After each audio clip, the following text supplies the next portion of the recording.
자, 오늘 4주차 수업에서는 지금까지 우리가 이론에서 배웠었던 맥 계층하고 데이터 링크 컨트롤 계층이 실제 상용화되고 우리의 현실 세계 속에서 어떤 식으로 사용되고 있는지를 확인하려고 해요. 그래서 두 개로 나눠서 강의를 진행을 하겠고요. 이번 주인 경우에는 굉장히 익히 잘 알고 있을 초고속 인터넷이라고 부르는 것, 와이파이라고 부르는 것, 블루투스, 이런 기술들부터 이제 시작을 해보려고 합니다. 그래서 우리가 수업은 오리엔테이션에서도 얘기하고 했지만 이론적인 부분을 설명을 하고요. 현재 우리가 실제로 접할 수 있고 경험할 수 있는 부분들을 프랙티컬이라는 이름으로 별도로 설명을 하고자 합니다. 자, 그래서 오늘 수업을 시작하도록 하겠습니다.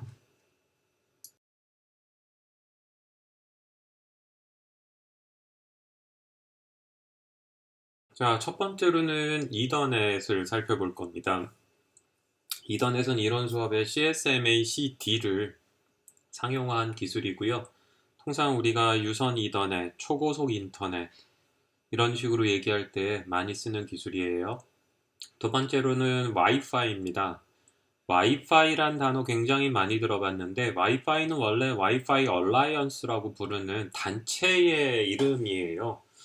쟤는 이제 무선 랜, 와이어리스 랜이라고 부르는 기술의 그 제품을 잘 팔기 위해서 그 기술을 만드는 자들과 장비를 만드는 사람들이 모여서 우리 제품들이 상호 호환, 즉 회사와 상관없이 잘 붙고 데이터도 잘 주고받게 그렇게 하자라고 만든 단체인데 이게 어쩌다 보니 와이파이 하는 일단의 고유 명사가 됐습니다. 정확하게는 IEEE 802.11이라는 표준이 있고 얘가 CSMA-CA를 표준화해서 만든 기술이에요.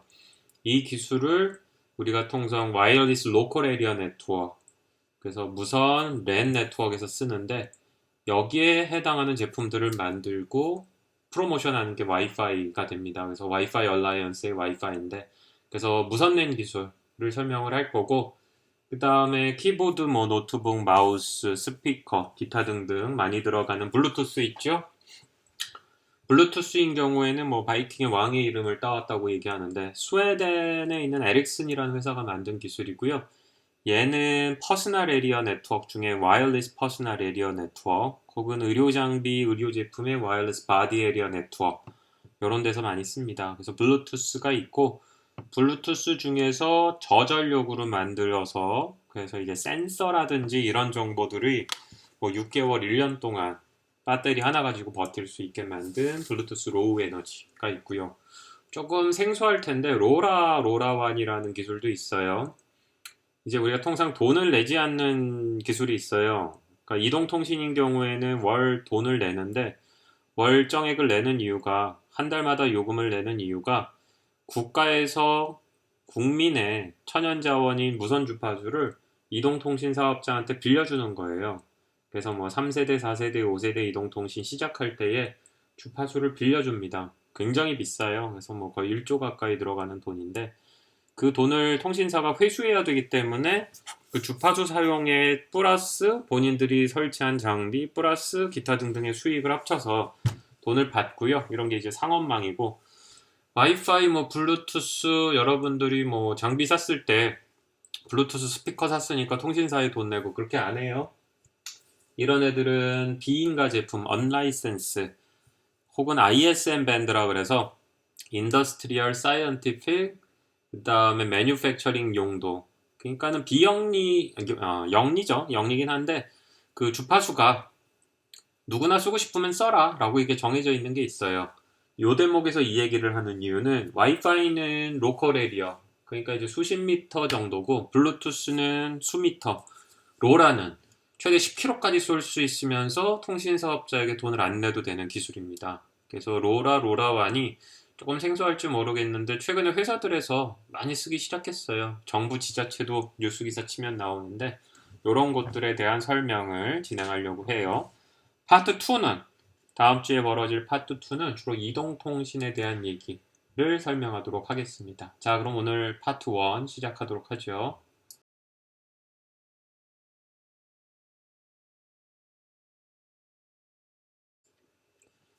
지금 보고 있는 이 커넥터, 구멍, 소켓의 형태를 한 번쯤 봤을 것 같은데, 데스크탑 컴퓨터가 있다 그러면 이제 뒤에 보면은 이렇게 소켓이 있어요.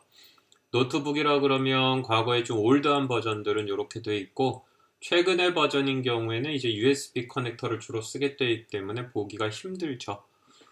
보는 것과 같이 이제 전화선처럼 생긴 애들을 이렇게 꽂게 돼 있는데, 우리가 피지컬 레이어를 만든다는 건 이 전선이나 뭐 광섬유 이런 소자도 필요하고요. 그런 소자들이 어떠한 재료를 사용을 해서 만들어지고 어떠한 그 피복 외부에 이 껍데기가 만들어지고 커넥터를 어떻게 꽂느냐에 대한 부분들도 있어요. 지금 보고 있는 거는 실제로 줄을 장비에 꽂기 위한 그 소켓에 해당하는 부분인데 이런 것들을 다 표준으로 만듭니다. 그래서 지금 보고 있는 게 우리가 흔히 초고속 인터넷 서비스, 그 줄, 그 다음에 데스크탑 컴퓨터나 이런 유무선 공유기들 같은 통신 장치를 연결할 때에 유선 줄로 연결할 때에 가장 많이 쓰는 기술이 우리 이더넷이다라고 얘기할 수 있습니다.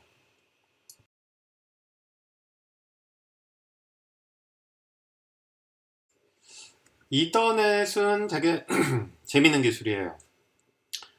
로컬 에리어 네트워크. 그러니까 로컬 에리어 네트워크의 정의를 하나의 방, 층, 건물, 소유주가 동일한 건물들이라고 우리가 얘기했는데 처음에 로컬 에리어 네트워크를 위해서 만들어졌고 이것이 메트로폴리탄 에리어를 만들 때도 확장됐어요.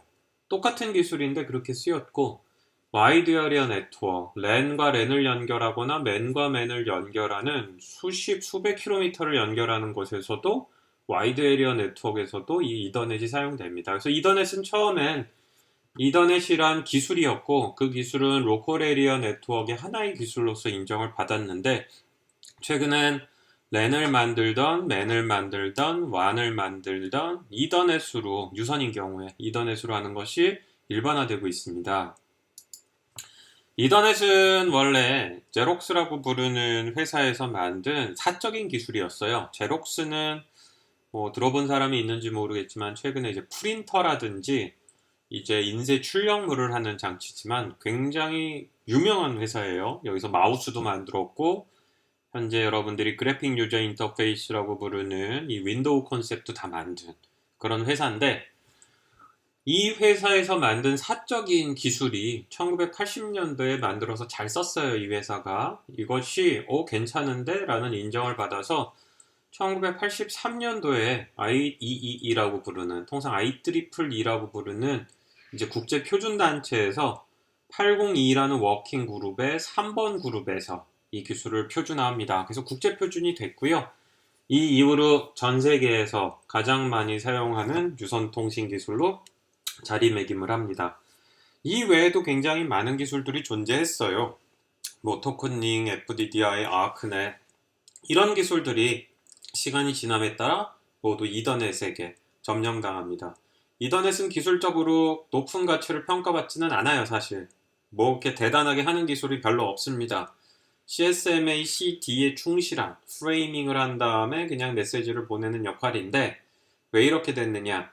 싸고 고속으로 끌어올리기에 굉장히 좋았어요. 하는 일이 별로 없었기 때문에 굉장히 고속에서도 별 무리 없이 동작을 했다라는 점이 장점이라고 볼 수 있습니다.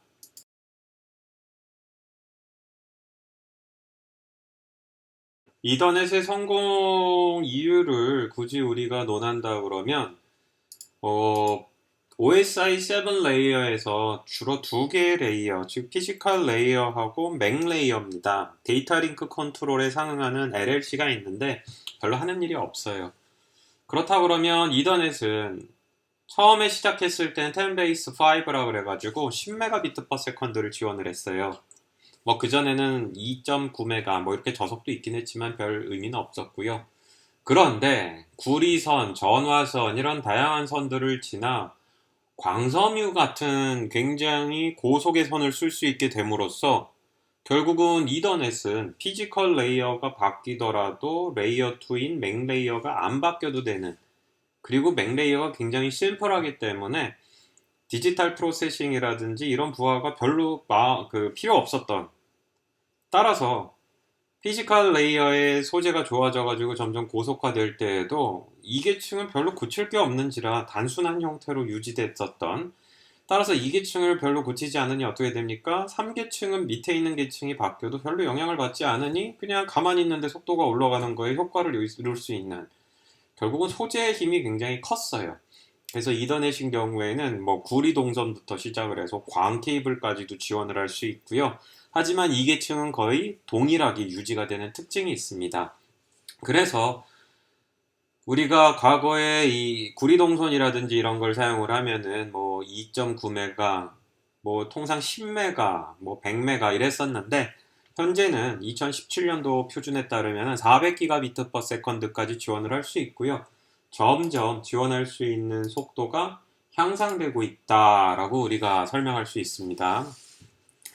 자, 그래서 이더넷은 현재 표준이고요. 우리가 이론 시간에 배웠었던 CSMA CD를 상용화를 하고 있고요.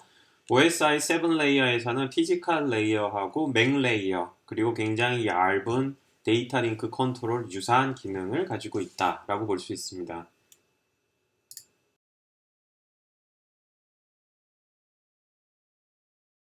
이더넷의 특징을 추가로 여기다 언급을 하고 있는데, 일단 OSI 7 레이어에서 1, 2계층을 지원을 하고 있습니다. 그래서 그 맥과 LLC라고 부르는데 데이터 링크 계층이 있어요. 그래서 첫 번째 분리처럼 프레임을 만드는 작업을 하고요. 두 번째 있는 것처럼 헤더에 대한 부분에 소스 어드레스나 데스티네이션 어드레스가 들어갑니다. 그리고 우리가 이론에서 배웠었던 프레임 체크하는 시퀀스들, FCS나 CRC 같은 부분들이 들어가게 되고요. 그 다음에 손실이 되거나 없어졌을 때에는 매우 미약하지만 재전송이 있어요. 이것은 우리가 알로아부터 쭉 올라올 때에 이 컨텐션 베이스드 스키밍 경우에 리트라이를 몇 번 하는 부분이 있었죠. 그런 정도가 있는 거고요. 데이터 링크 컨트롤과 같은 막강한 에러 검출 및 복구와 흐름 제어 기능은 없어요. 따라서 그냥 충돌에 대응해서 재전송을 일부 해보는 CSMA CD가 충실하게 그냥 들어가 있다고 보면 되고요. OSI 7 레이어에서 방금 얘기했던 것처럼 피지컬 레이어에 CSMA CD에 맥이 있고, DLC인 경우에는 에러 검출 및 복구를 거의 하지 않기 때문에 그 LLC라고 부르는 굉장히 미약한 계층이 존재를 합니다. 어쨌든 프레임은 만들고 해야 되니까.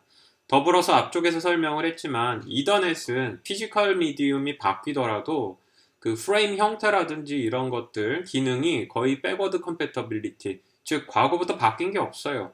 따라서 2계층 이상에서는 속도가 막 올라가고 소재가 바뀐들 영향을 거의 받지 않았다는 거죠. 이렇게 함으로써 상단의 어플리케이션이 별로, 상단의 소프트웨어들의 체인지가 없으면서도 기술이 주로 피지컬에서 발전이 이루어지는 것들에 대한 이점은 충분히 가졌었던, 굉장히 좀 보면은 운이 좋았던 기술 중에 하나입니다.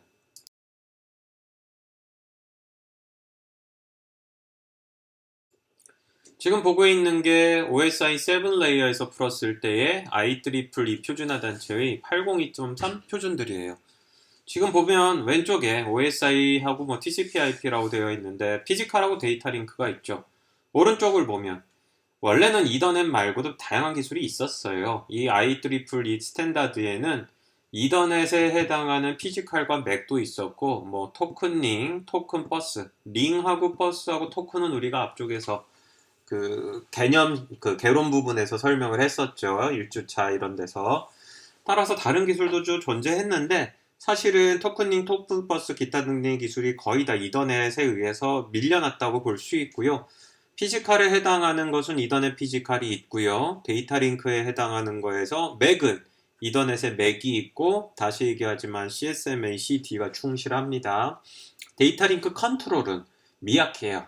그래서 로지컬 링크 컨트롤이라고 불러서 그냥 커넥션 리스 방식으로 해서 상대방과 이쪽을 인식할 수 있는 소스 어드레스, 데스티네이션 어드레스 들어가는 정도의 프레이밍을 하지, 뭐 연결 설정 해제라든지 에러 검출 및 복구와 흐름 제어는 없다라고 볼 수 있습니다. 그리고 지금부터 설명하지만 OSI 7 레이어 할 때 얘기를 했죠. 1, 2계층은 거의 한데 묶어가지고 표준화하고 만든다. 지금 보는 것처럼 우리는 이더넷이 피지컬과 맥, 그리고 이더넷에 위에 올라가는 LLC가 이렇게 하나로 인정되고 있는 것을, 하나로 설명되고 있는 걸 보고 있습니다.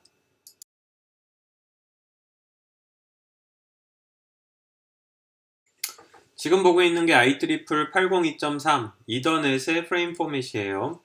가운데 부분을 보면 데이터가 들어가지요. 데이터인 경우에는 최소 사이즈가 있어요. 46바이트. 저거보단 커야 되는데 그것보다 작으면 의미 없는 값으로 패딩을 하고요. 최대 1500바이트까지 실어나를 수가 있습니다. 최신 이더넷 기술들은 좀 더 커요. 9000 이런 게까지도 올라갈 수가 있습니다. 데이터 보낼 수 있는 사이즈가 커지면 상대적으로 큰 데이터에 대해서 작은 헤더하고 테일이 붙으니까 쟤를 쪼개면 헤더하고 테일이 많이 가야 되지만 데이터를 크게 한 번에 보면 헤더나 테일의 비율이 적잖아요. 따라서 좀 더 효율적으로 고속으로 보낼 수 있는 겁니다. 아무튼 데이터가 있고요. 뒷부분을 보면 CRC, Cyclic Redundancy Check라 그래가지고 메시지가 변질이 됐는지 안 변질이 됐는지를 확인할 수 있죠. 앞쪽을 가면 데스티네이션 어드레스하고 소스 어드레스가 있어요. 각각 6바이트씩 존재합니다. 그리고 컨트롤 목적에 필요한 것을 하기 위해서 타입 필드가 있고요. 2바이트. 좀 더 앞쪽으로 가면 우리가 플래그라고 부를 수 있는 애들인 프리앰블하고 SFD가 있어요. 프리앰블은 위에 설명을 보면 0과 1의 조합으로 56비트. SFD는 스타트 프레임 딜리미터로 플래그 1011로 되어 있죠. SFD가 이제 프레임이 시작해요 라는 거를 의미하고요. 프리앰블은 시작한다는 의미도 있는데 일종의 트레이닝. 내가 지금 메시지를 이렇게 보낼 건데 일단은 플래그 시작하기 전에 이렇게 준비를 좀 했으면 좋겠어. 이런 것들을 시간을 벌어주고 정보를 준다? 이렇게 이해하면 될 것 같아요. 아무튼 우리가 이론 시간에 배웠었던 프레임의 추상적인 제너릭한 형태가 지금 보는 것과 같이 802.3 이더넷 기술에서 이런 식으로 구현이 된다라는 거를 눈으로 확인하고 있습니다.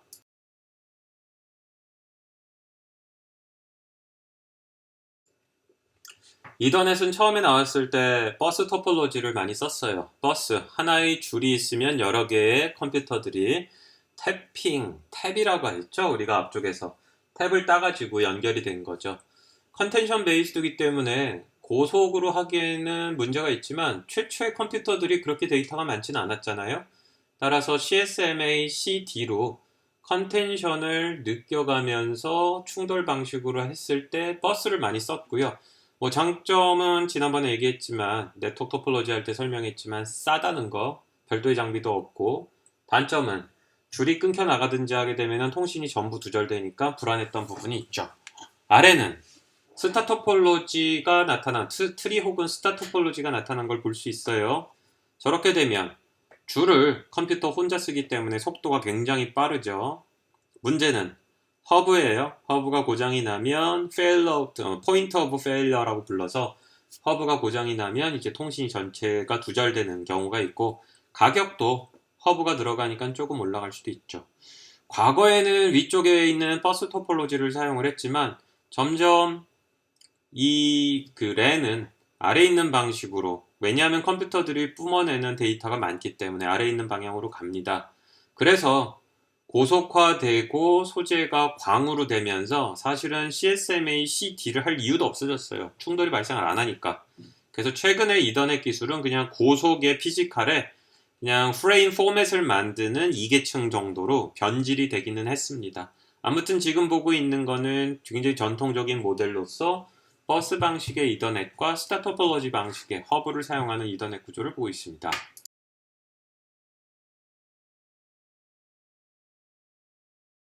전통적인 CSMA CD 충돌을 보고 그 다음에 현재 상황을 멈추고 다음번에 시도하고 충돌이 없기를 바라면서 또 했는데 우연찮게 충돌이 없으면 성공하고 컨텐션 베이스드의 메커니즘은 문제가 좀 여럿 있어요. 특히 컴퓨터들이 많아지고 그 컴퓨터가 뿜어내는 데이터가 많으면 그래서 굉장히 고민들을 많이 했고요. 지금 보고 있는 게 이제 브릿징 기법입니다. 브릿징 기법. 줄 하나의 위쪽에 있는 그림을 보면 12개의 컴퓨터가 붙어 있는데 이러면 충돌에 참여하는 컴퓨터의 숫자가 최대 12개가 되는 거죠. 아래쪽은 왼쪽과 오른쪽을 가운데서 끊었어요. 브릿지라고 부르는 애들이. 저 브릿지가 약간의 지능이 있어서 왼쪽에 있는 애들을 보낸 것이 오른쪽으로 가야 되면 허용해주고 오른쪽에 있는 것이 왼쪽으로 가야 되면 허용해주는 그 정도의 지능은 있어요. 그럼 저런 거를 왜 했느냐? 줄을 찢었다는 게 중요하죠. 줄을 끊어버렸어요. 충돌이 최대 12개가 아니고 6개가 되는 거죠. 지금 요거를 보여주는 이유인데 이더넷은 CSMA CD 방식으로 버스에서 시작을 한 후 바로 스타로 가진 않았고요. 굉장히 다양한 기술들에 의해서 일단 진화를 시작했습니다. 지금 보고 있는 게 브릿지라고 부르고 실제로 네트워크 장치 중에 브릿지라고 부르는 장치가 있어요. 브릿지라는 장치를 보게 되면 무엇이다? 저렇게 왼쪽과 오른쪽을 끊어줘요. 하지만 둘을 연결하죠. 둘을 연결하는 다리가 되는 장치 브릿지고요. CSMACD의 충돌에 참여하는 노드의 개수를 줄이기 위한 용도로 저런 장치들이 제한이 됐다는 것을 여기서 한번 확인하고 있습니다.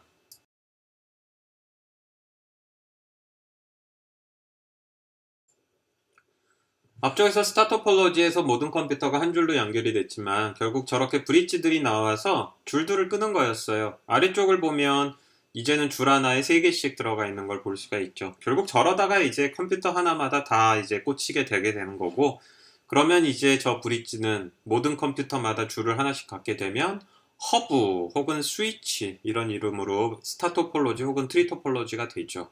아무튼 이더넷 방식은 컬리션을 줄이기 위한 방법을 굉장히 많이 고민을 했고요. 줄이기 위한 가장 적절한 건 줄에 참여하는 노드의 개수를 줄인다. 컨텐션을 줄인다.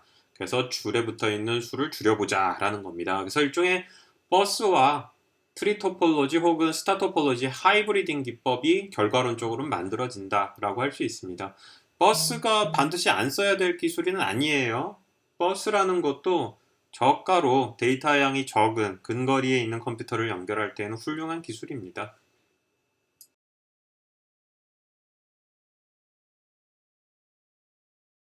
이더넷은 속도가 굉장히 많이 올라갔다고 얘기를 했어요. X축이 시간대고 Y축이 속도입니다.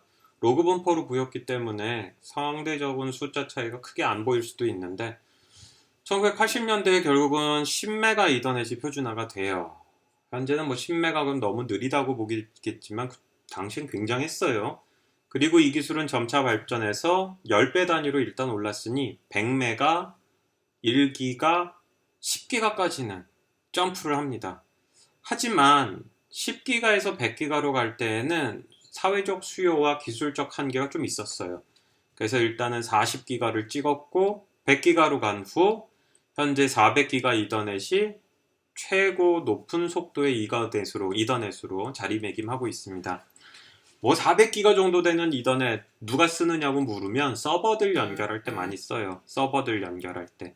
그래서 우리가 지금 생각하고 있는 것과 다르게 그 뭐 초고속 인터넷이 가장 흔하게 듣는 단어, 멀리 있는 것을 연결하는 걸지 모르겠지만 진짜 초고속 인터넷들 400기가, 100기가는 바로 옆에 있는 컴퓨터들, 서버들을 연결하기 위해서 사용을 하고요.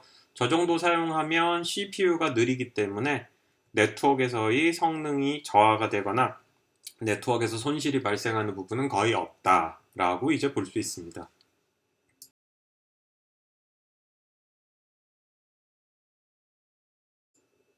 이더넷을 계속 강조하는 게 로컬 에리어, 메트로폴리탄 에리어, 와이드 에리어 다 잡아먹고 있다라고 얘기를 했는데 이 그림은 그것보다도 좀 더 크게 본 그림이에요. 이더넷이라는 것이 2018년도에서 2020년도 그리고 2020년도 이후에 어디까지 가느냐인데 사실은 로컬 에리어, 메트로폴리탄 에리어 이런 것들은 이 그림상으로 가운데 있는 엔터프라이즈가 주로 로컬 에리어에 대한 부분을 설명을 하고요. 오른쪽 끝에 있는 서비스 프로바이더가 우리 KT나 LGU 플러스처럼 메트로폴리탄 와이드 에리어가 됩니다. 그리고 400기가 이동 설명할 때 뭐라 그랬냐면 바로 옆에 있는 컴퓨터끼리 연결한다 그랬으니 그런 걸 우리가 데이터 센터 혹은 클라우드 프로바이더라고 얘기를 하는 오른쪽 중간에 있는 애가 되고요. 이더넷 기술은 끊임없이 확장이 돼요. 통신이 필요한 부분이 있다면 유선으로 연결할 때 제일 첫 번째 고민하는 건 이더넷입니다. 그래서 왼쪽을 보게 되면은 일단 중간에 있는 오토모티브, 자동차 안에 어마어마한 컴퓨터와 전자장치가 들어갑니다. 뭐 일설에 의하면 300개에서 500개 정도의 프로세서와 CPU가 들어가기도 하는데 이들을 유선으로 연결해야 될 때 이더넷을 많이 사용하고요. 그 다음에 로봇, 공장, 카메라, 이게 왼쪽에 있는 오토메이션입니다. 그래서 넌 휴먼인 경우에 유선으로 초고속 인터넷을 해야 된다 그러면, 초고속 속도를 제공해야 된다 그러면 이 이더넷을 많이 활용하고 있다. 그래서 이더넷은 다양한 속도, 다양한 거리에도 제공되고 있지만 다양한 기기들에도 거의 유선으로 통신하는 경우에는 드팩터 스탠다드로 자리를 잡고 있다라고 설명할 수 있지요.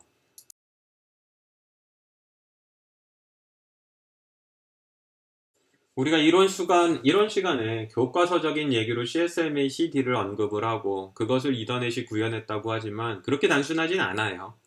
특히 피지컬 미디움의 변화만 있는 것도 아니고 지금 보고 있는 건 파워 오버 이더넷이라는 슬라이드가 얘기하듯이 이더넷도 굉장히 발전을 많이 합니다. 우리가 통신 기술을 사용할 때 왼쪽같이 생각을 많이 해요. 예를 들어서 CCTV인데 인터넷 접속 가능한 CCTV, 뭐 웹캠 같은 게 있을 때 보게 되면은 네트워크 데이터가 지나가는 파란 줄을 꽂아서 통신을 지원을 하고 까만 줄을 꽂아서 전원을 주고 통상 이렇게 쉽게 생각을 하겠죠. 하지만 이 이더넷이라는 기술이 진화를 했는데 오른쪽을 보면 PoE, 파워 오브 이더넷의 약자인데 이더넷은 원래 통신 목적으로 나온 줄이지만 추가적으로 소규모의 전원을 공급할 수 있는 기술이 나왔어요. 그래서 이더넷 줄을 꽂으면 그 줄을 통해 가지고 전기까지 공급하는 겁니다. 통신과 전원 공급을 같이 하는 기술, 사실 의외로 여럿 있어요. 첫 번째로 유선전화입니다. 유선전화는 전화선이 하나만 꽂히기는 하는데 정전이 돼도 살아있어요. 유선전화는 소규모의 전기가 흐르기 때문에 스스로 음성전화도 가능하지만 전기가 가능하고요. USB 케이블, 전원을 공급해서 USB 단자에 연결된 장치를 킬 수도 있지만 통신도 집어넣을 수 있죠. 전력선 통신이라고 220V, 110V의 전기 라인에 거꾸로 또 통신을 집어넣는 기술도 있습니다. 파워 오버 이더넷이 얘기하듯이 이더넷은 통신이 필요한 곳에 전기까지 넣는 것으로 이제 발전이 되고 있고요. 여기 CCTV 카메라를 예를 든 것처럼 주로 이 전자기기들 중에 앞쪽에서 봤을 때 로봇이라든지 카메라라든지 관측 장비, 센서 이런 쪽에서 이 파워 오브 이더넷이 많이 쓰이고 있습니다.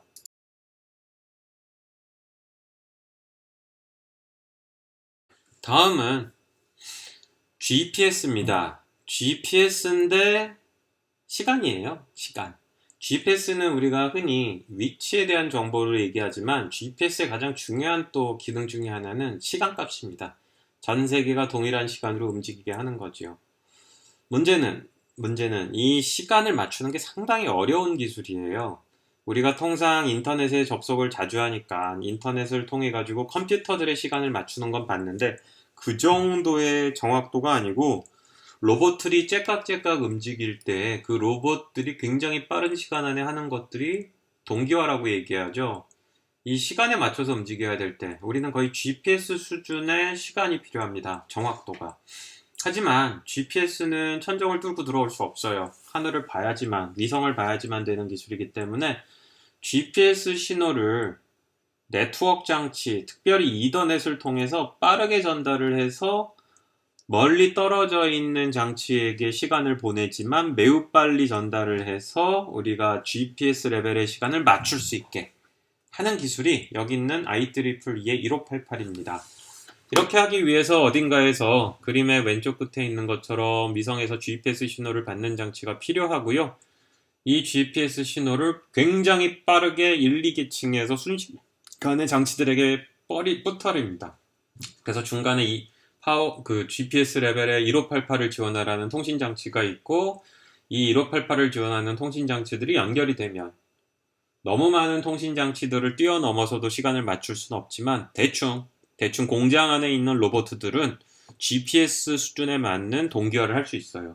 그래서 방금 얘기했었던 공장의 로봇이라든지 실시간으로 이렇게 시간이 맞아야 되는 컴퓨터들, 장치들을 우리가 시간값을 줄 때 이 이더넷의 확장된 기술인 IEEE 1588을 또 많이 사용하고 있습니다. 이런 식으로 이더넷은 단순히 CSMA/CD만 지원하는 건 아니고요. 굉장히 많은 그 물리소자들, 그리고 굉장히 특이한 기술들을 포함하면서 계속 발전해 나가고 있습니다.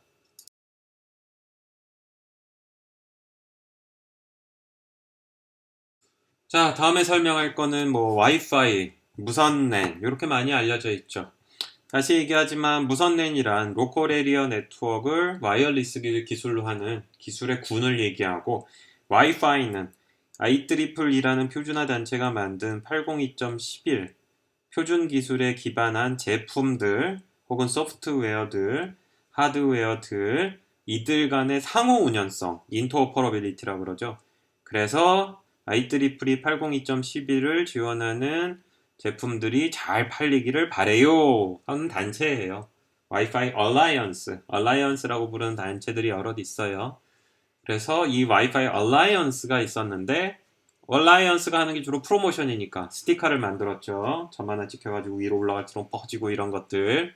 그래서 결국은 와이파이는 우리가 통상 IEEE 802.11 기술을 지원하는 와이어리스 로컬 에리어를 그냥 비전문가들이 지칭하는 그냥 일종의 트렌디한 단어가 돼버렸습니다. 자, 그럼 와이파이를 좀 알아봅시다.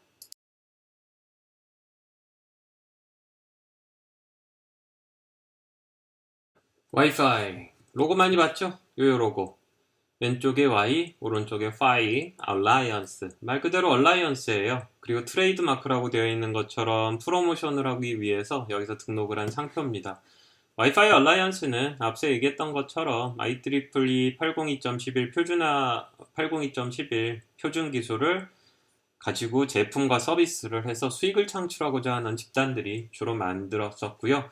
뭐 통상 와이파이가 이제는 일반적인 트렌디한 단어가 돼버렸으니까 편하게 와이파이라고 얘기를 하도록 하죠.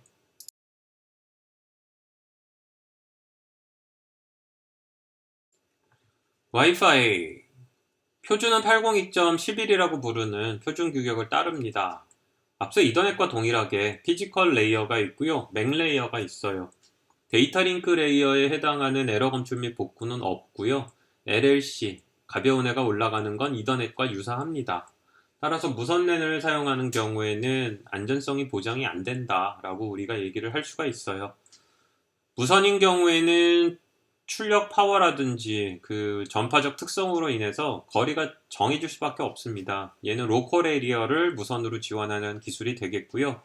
가장 많이 사용하고 있는 주파수 대역이 2.4GHz, 그리고 우리가 고속으로 뽑아낼 때에는 5GHz대요.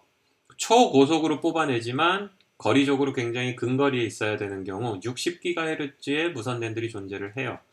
통상 여러분들이 그 유무선 공유기라고 부르는 제품과 휴대폰, 노트북, 컴퓨터를 보게 되면 통상 2.4에서 5기가대를 지원하는 무선랜들을 볼 수가 있고요. 유선과 비슷하게 방금 뭐라 그랬어요? 무선도 주파수의 특징이 있기 때문에 동일한 게 아니고 거리적으로 가까울 수도 있고 멀 수도 있고 직진성이 보장이 돼야 되기도 하고 그냥 퍼져나가기도 하고 다양한 특성들은 지원되고 있습니다.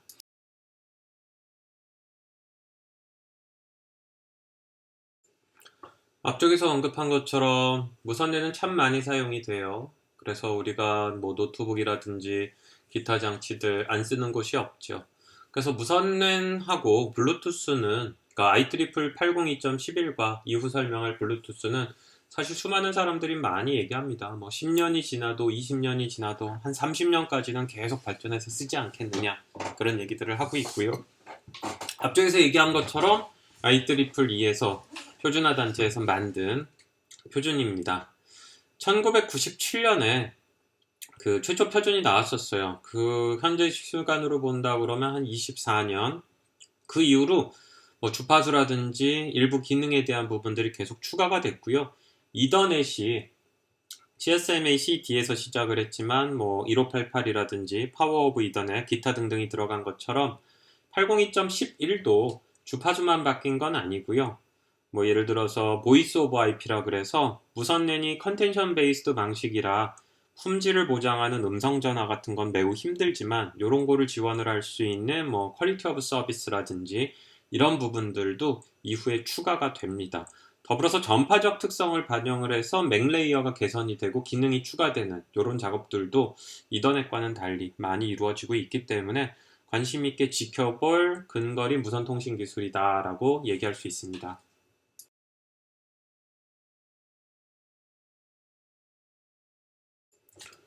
우리가 무선 랜도 많이 쓰고 초고속 인터넷도 많이 사용하는 거는 IEEE에서 이 두 개의 기술을 서로 연결하는 것들은 뭐 이렇게 어렵지도 않고 과거부터 존재했어요. 그래서 뭐 별 차이는 없고 사실 뭐 이것과 상관없이 나중에 IP 프로토콜이라는 네트워크 프로토콜을 쓰면 또 전혀 상관이 없습니다. 그리고 IEEE 802.11은 CSMA CA Collision Avoidance를 기반으로 만들어졌다라는 부분 이제 설명하도록 하겠습니다.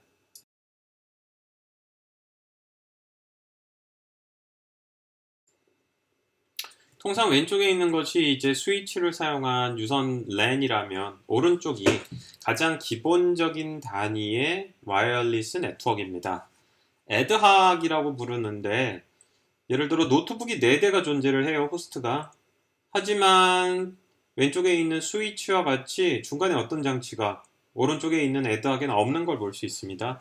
약간 착각하기 쉬운데 우리가 유무선 공유기가 있어야지만 노트북이나 이 무선기기들이 통신이 가능한 건 아니에요.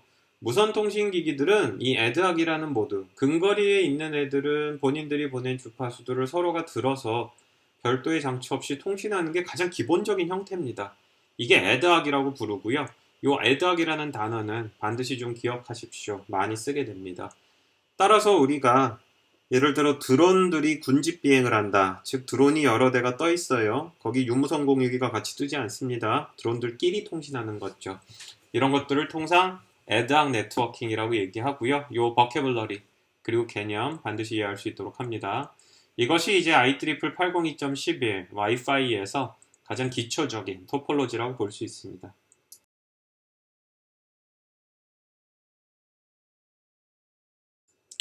애드학은 근거리에 있는 와이파이 노드들끼리, 무선랜 노드들끼리 통신을 하는 겁니다. 결국 이제 인터넷이라든지 외부의 네트워크를 연결해야겠죠? 그렇다 그러면 왼쪽에 있는 저 스위치라는 장치가 4개의 노트북을 연결해서 와이어드 인터넷을 연결하는 것처럼 우리도 애드학에 있는 장치들을 모아서 그들의 트래픽을 인터넷으로 보내고 받을 수 있는 장치가 필요하죠. 이런 걸 전문 용어로 액세스 포인트, AP라고 얘기를 하고요. 그것이 아래쪽 그림입니다.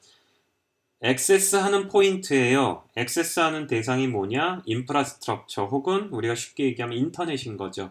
인터넷을 액세스하기 위한 점 이렇게 얘기하면 됩니다. 따라서 다른 노드들의 무선랜 신호를 받아 인프라스트럭처 인터넷으로 보내고 인터넷에서 온 신호를 다시 이 와이파이 장치들에게 나눠주죠. 한국어로 누가 왜 이렇게 적는지 모르지만 유무선 공유기, 유선과 무선을 공유한다. 유선을 공유한다는 게 뭐예요? 인터넷으로 나가는 저 유선 줄을 공유한다는 겁니다. 무선은 이거 참 재밌는 단어인데 원래 무선 통신은 공유 통신인데 무선 주파수를 공유해서 통신이 가능하게 하고 그거를 받아가지고 넘길 수 있는 유선줄을 공유한다. 이게 유무선 공유기가 되겠죠. 하지만 기술적으로 얘기하면 우리는 유무선 공유기 같은 장치들, 무선랜을 받는 장치들을 뭐라고 부르느냐? 액세스 포인트라고 부르는 것이 기술적으로는 표준 용어입니다.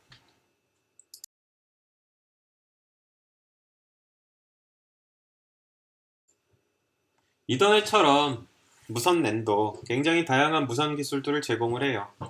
FHSS, DSS 있지만 인프라레드, 이 OFDM, 다양한 무선 기술들, 피지컬 기술들이 있고요. 이거와 사실은 연관성이 별로 없게 맥레이어가 만들어집니다.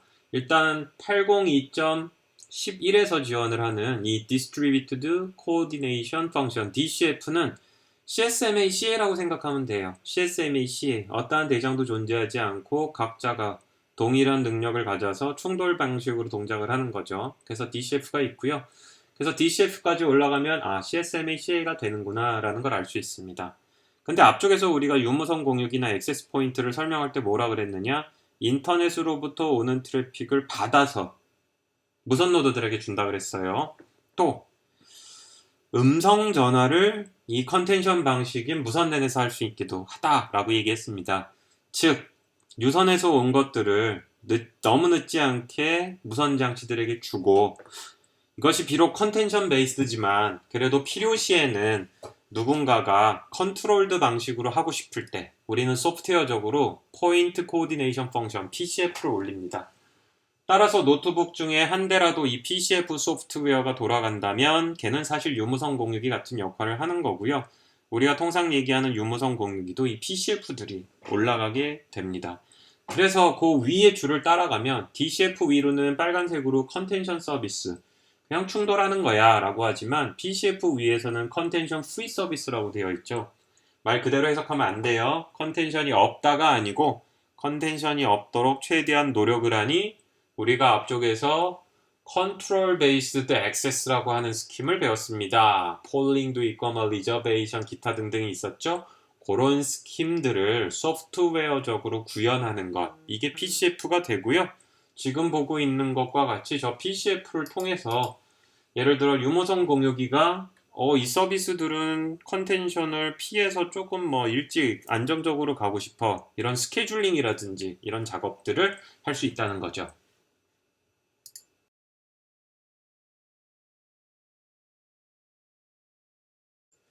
그래서 앞쪽에서 설명을 할 때 랜덤 액세스만 있는 것도 아니고 컨트롤드 액세스만 있는 것도 아니고 다 이렇게 섞어서 쓴다라고 얘기했는데, 지금 보고 있는 이 그림, 액세스 포인트가 하나 있고요.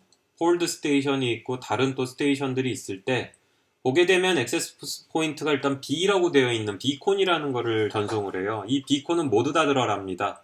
이 비콘에 들어있는 가장 유명한 정보가 여러분들이 무선랜 접속할 때 SSID라고 부르는데, 이것이 뭐 KT 올레, 쿠 와이파이 이렇게 이름이 떠요. 그게 요 비콘 안에 있고요. 저 비콘은 본인에 대한 무선 정보와 요 이름들을 뿌리는 용도입니다. 저게 지나가고 난 다음에 AP가 컨트롤드 액세스 스킴에 있었던 폴 메시지를 보내는 걸 볼 수 있어요. 누구에게? 폴드 스테이션에게. 그럼 폴드 스테이션은 에코와 함께 데이터를 보냅니다. 너 보낼 거 있어? 네, 보낼 게 있어요, 이거죠. 이 작업을 다른 노드들에 대해서도 하는 거죠. 그리고 요 그림 위에 뭐라고 써 있냐면 컨텐션 프리라고 되어 있어요. 그래서 IEEE 802.11은 CSMA CA에 기반하지만 사실은 그 위에서 PCF를 씀으로써 컨트롤드 액세스 스킴을 흉내낼 수 있다라는 겁니다. 그리고 난 다음에 컨텐션 피어리어드가 CSMA-CA를 충실하게 따르는 거죠. 이런 식으로 폴링되고 응답하고 있는 동안에 다른 애들은 NAV라는 게 Non-Allocated Vector, No Carrier Sense라고, 우리가 RTS, CTS 보냈을 때 다른 애들은 들어오지 못하는데 그렇게 못 들어오도록 막은 효과입니다.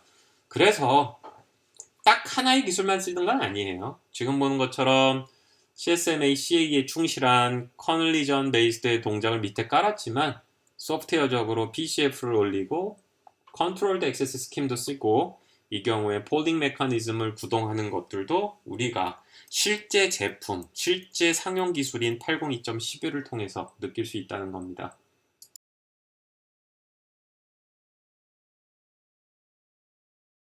요 슬라이드 매우 중요해요. 제품 살 때도. 자, 우리가 유무선 공유기 사요. 뭐 다양한 기능 많이 있어요. 뭐 파일 서버도 있고 어쩌고저쩌고 있죠. 제일 중요한 거, 여기에 있는 기술들을 지원하냐 안 하느냐입니다. 자, A, B, C로 써 있으니까 A가 먼저 나오고 B가 먼저 나오고 뭐 이럴 것 같은데 그거 아니에요. B를 먼저 봐야 돼요. 주파수 밴드를 보면 2.4에서 4.8기가입니다. 오른쪽 끝에 5.5메가에서 11메가비트/세컨드예요. 밴드가 낮으면 멀리 가고요. 레이트가 높다는 건 고속이라는 거죠. 802.11b 멀리 가면서 저속입니다. 그 다음에 11a를 볼까요? 5.7이에요. 주파수가 높다는 건 적게 가요.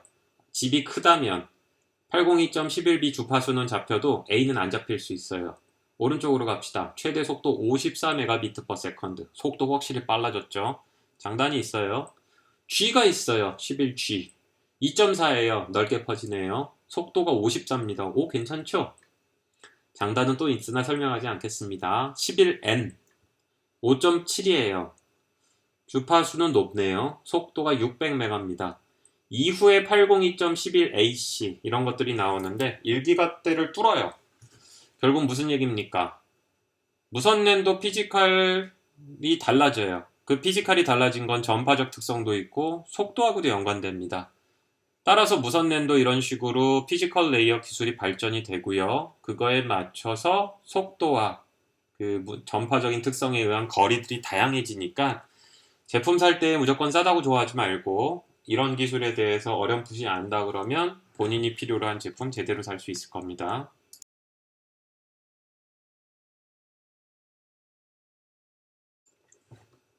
802.11b, A, G, N까지 설명을 했고 말로 AC를 댔는데 AC는 네 번째를 보면은 피크 피지컬 레이어 데이터 속도가 6.7기가 어마어마하죠. AX는 10기가 더 어마어마한 것들을 볼 수가 있어요.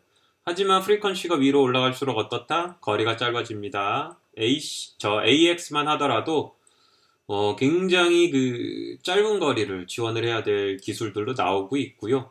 속도가 빨라지는 가장 큰 이유는 무엇이냐? 사실 세 번째예요. 채널 밴드위스라 그래가지고 얼마나 많은 주파수를 쓸 수 있느냐인데 20MHz보다는 2배인 40메가가 40메보다는 2배인 80이 80보다는 2배인 160이 즉 20보다 8배 큰 160MHz를 쓰면 속도가 올라간다는 거죠. 결국은 이러한 부분들로 인해서 최근의 무선 기술들은 고속화되는데 근거리화되고 있는 것들이 이제 특징으로 나타나고 있습니다. 따라서 무선링 기술은 앞으로 가전들 기기들에도 굉장히 많이 들어가고 확산될 예정이니까 관심 있게 잘 보기 바랍니다.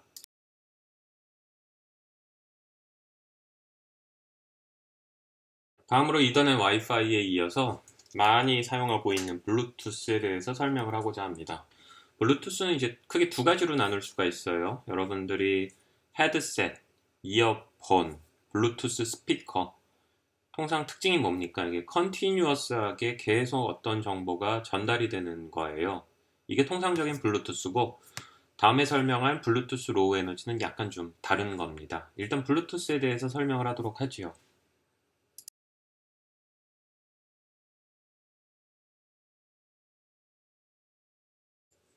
블루투스는 보고 있는 것과 같이 아주 요상한 B를 약간 틀은 것 같은 저 로고를 사용하고 있는 기술입니다. 뭐 와이파이하고 조금 달라요. 와이파이하고 조금 다르다는 게 뭐 당연히 기술도 다르고 이름도 다르겠지만 블루투스인 경우에는 이제 에릭슨이라고 부르는 스웨덴 회사가 만들기 시작을 했고요. 블루투스인 경우에는 이제 약간 다르다고 얘기한 것이 이후 설명을 하겠지만 와이파이 먼저 설명한다면 와이파이는 IEEE 802.11이라는 단체가 있어요. 거기서 이제 표준을 만들죠.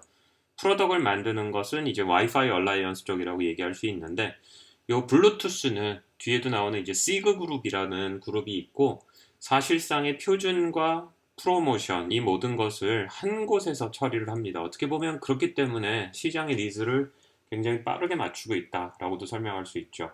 그래서 요 로고가 바로 그 유명한 블루투스의 로고입니다.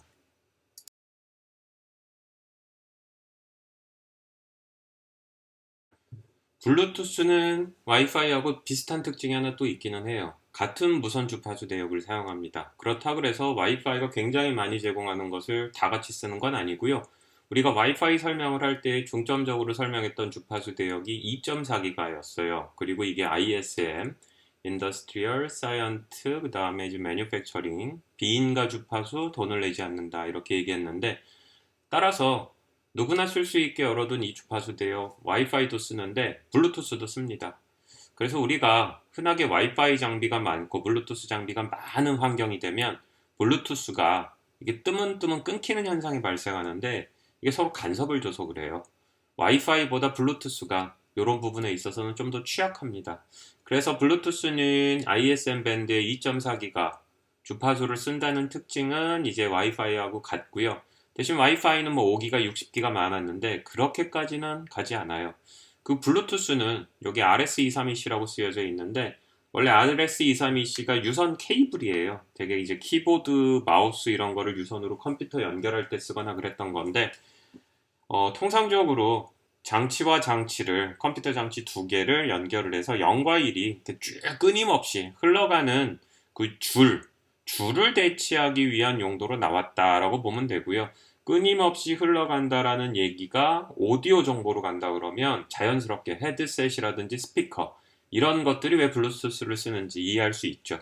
블루투스는 스피커나 이어폰, 마우스 이런 것들이 유선줄로 연결이 됐던 걸 무선줄로 바꾸는데 방점을 찍고 만들어졌던 기술입니다.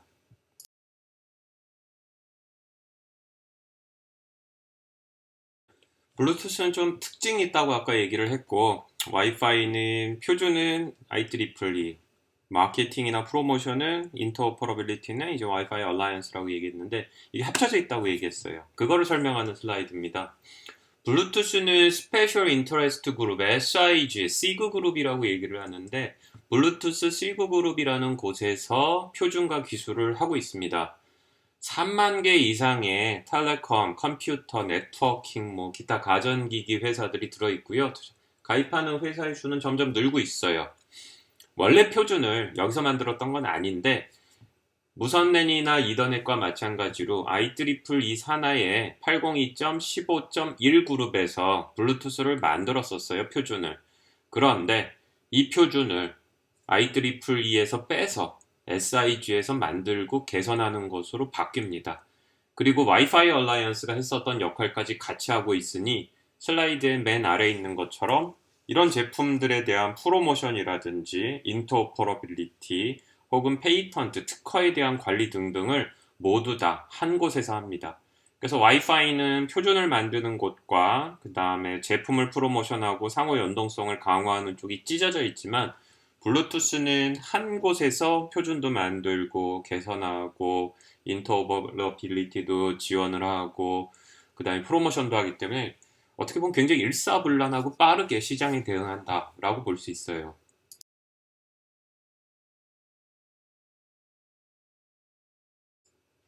블루투스는 처음에 나올 때에는 이걸 어디다 쓰지? 굉장히 고민이 컸어요.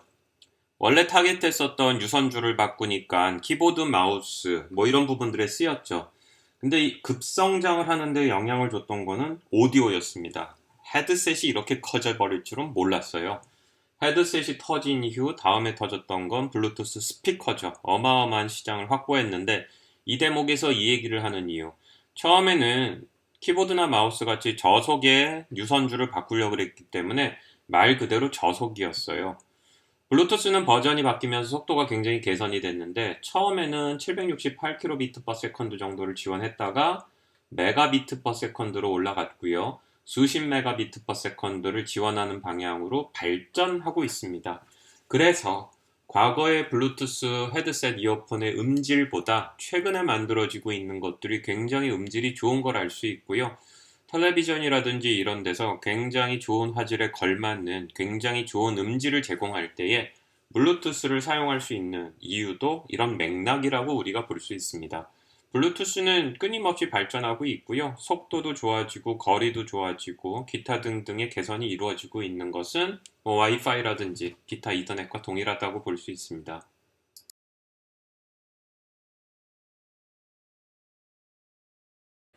블루투스는 처음에 키보드나 마우스 같은 거를 연결하기 위한 용도로 만들어졌고요.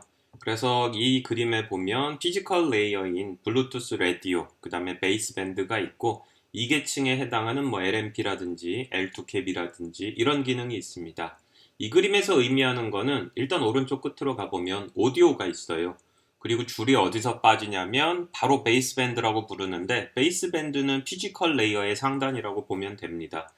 결국은 OSI 7계층 구조를 따르지 않는다고도 볼 수 있는데 우리가 이런 거는 이미 언급을 했어요. 앞쪽에서 HDLC 설명할 때 HLC 위에 바로 어플리케이션 올리는 건 가능하다고 얘기를 했죠. OSI 7계층은 이상적인 거지 중간에 있는 모드 계층을 채울 필요는 없다고 얘기했었는데 기본적으로 블루투스는 보는 것과 같이 블루투스 라디오, 베이스밴드 위에 바로 오디오를 태울 수가 있어요.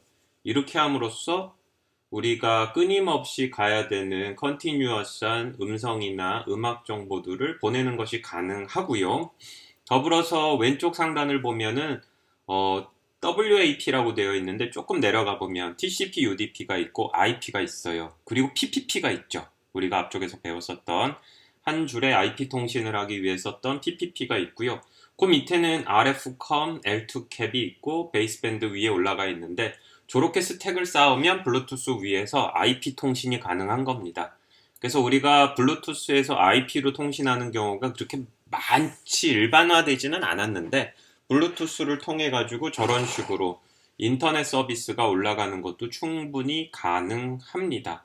기타 AT 커맨드나 SDP에 대한 부분은 설명을 하지 않겠고요. 요 슬라이드는 그래서 방점을 찍고자 하는 건 블루투스는 블루투스 위에 오디오 같은 정보가 바로 올라갈 수도 있고 저렇게 PPP를 쌓아서 TCP/IP 인터넷 서비스도 할 수 있는 등 다양한 어플리케이션이 올라갈 수 있다라는 거를 여기서 보여주려고 합니다.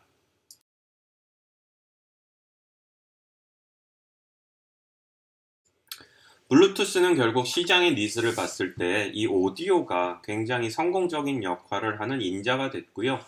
속도가 낮을 때에는 왼쪽에 있는 것과 같이 음성을 실어 나르기 위한 헤드셋이라든지 스피커폰, 저런 스피커폰의 역할은 화상으로 하는 음성 부분을 전달하기 위한 거였어요. 화상회의에서 음성 전달. 그래서 사실상 사람의 말소리를 전달하는 것이 주요한 어플리케이션이었고요.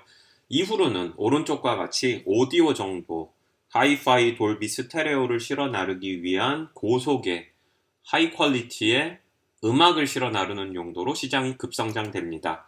여기서 방점을 다시 한번 찍는 건 블루투스는 끊임없이 컨티뉴어스하게 날아가는 정보들의 강한 그러한 기술이다라는 거가 일단은 반드시 유념해야 될 사항입니다.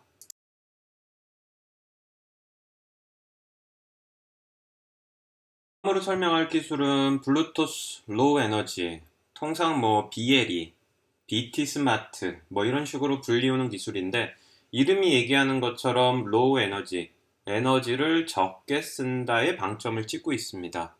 앞쪽에서 블루투스 설명하면서 오디오, 헤드셋, 스피커, 사람의 말 이런 거에 굉장히 중요하다고 얘기를 했는데 결국은 원래 타겟했었던 키보드나 마우스를 쳐다보니까 블루투스가 결국은 키보드나 마우스 같은 곳에 맞는 기술인가? 라는 고민이 빠졌어요. 더더욱이 헤드셋과 오디오는 사람들이 쓰는 어플리케이션인데 시장의 니즈는 센서라든지 이런 컴퓨터 기기들, 디바이스들이 또 굉장히 급성장을 합니다. 따라서 블루투스 기술이 컴퓨터 디바이스에 맞게 개량이 되는데 에너지를 적게 씀으로써 궁극적으로는 굉장히 오래 갑니다. 어떤 측면에서 배터리를 하나 꽂았는데 코인형 배터리라고 그러죠. 이 넓적한 동전 같은 거. 그런 코인형 배터리를 꽂았을 때 심하면 1년, 짧으면 6개월 동안 버틸 수 있는 그런 기술을 만드는 거죠. 그래서 블루투스 로우 에너지가 탑재되어 있는 센서들을 그냥 버리겠다고 생각을 하고 무차별적으로 살포를 합니다. 언제까지? 배터리가 떨어질 때까지. 배터리가 떨어지면 그냥 버려버리는 거죠. 이런 식의 어플리케이션도 가능해진다라고 볼 수 있고요. 더불어서 배터리 베이스드로 움직이고 있는 시스템에 대해서 모니터링을 할 때 블루투스 로우 에너지를 집어넣어가지고 통신에서의 전력 소모를 최소화하는 것으로 많이 사용을 합니다. 이 BLE에 대한 설명을 추가로 시작하도록 하겠습니다.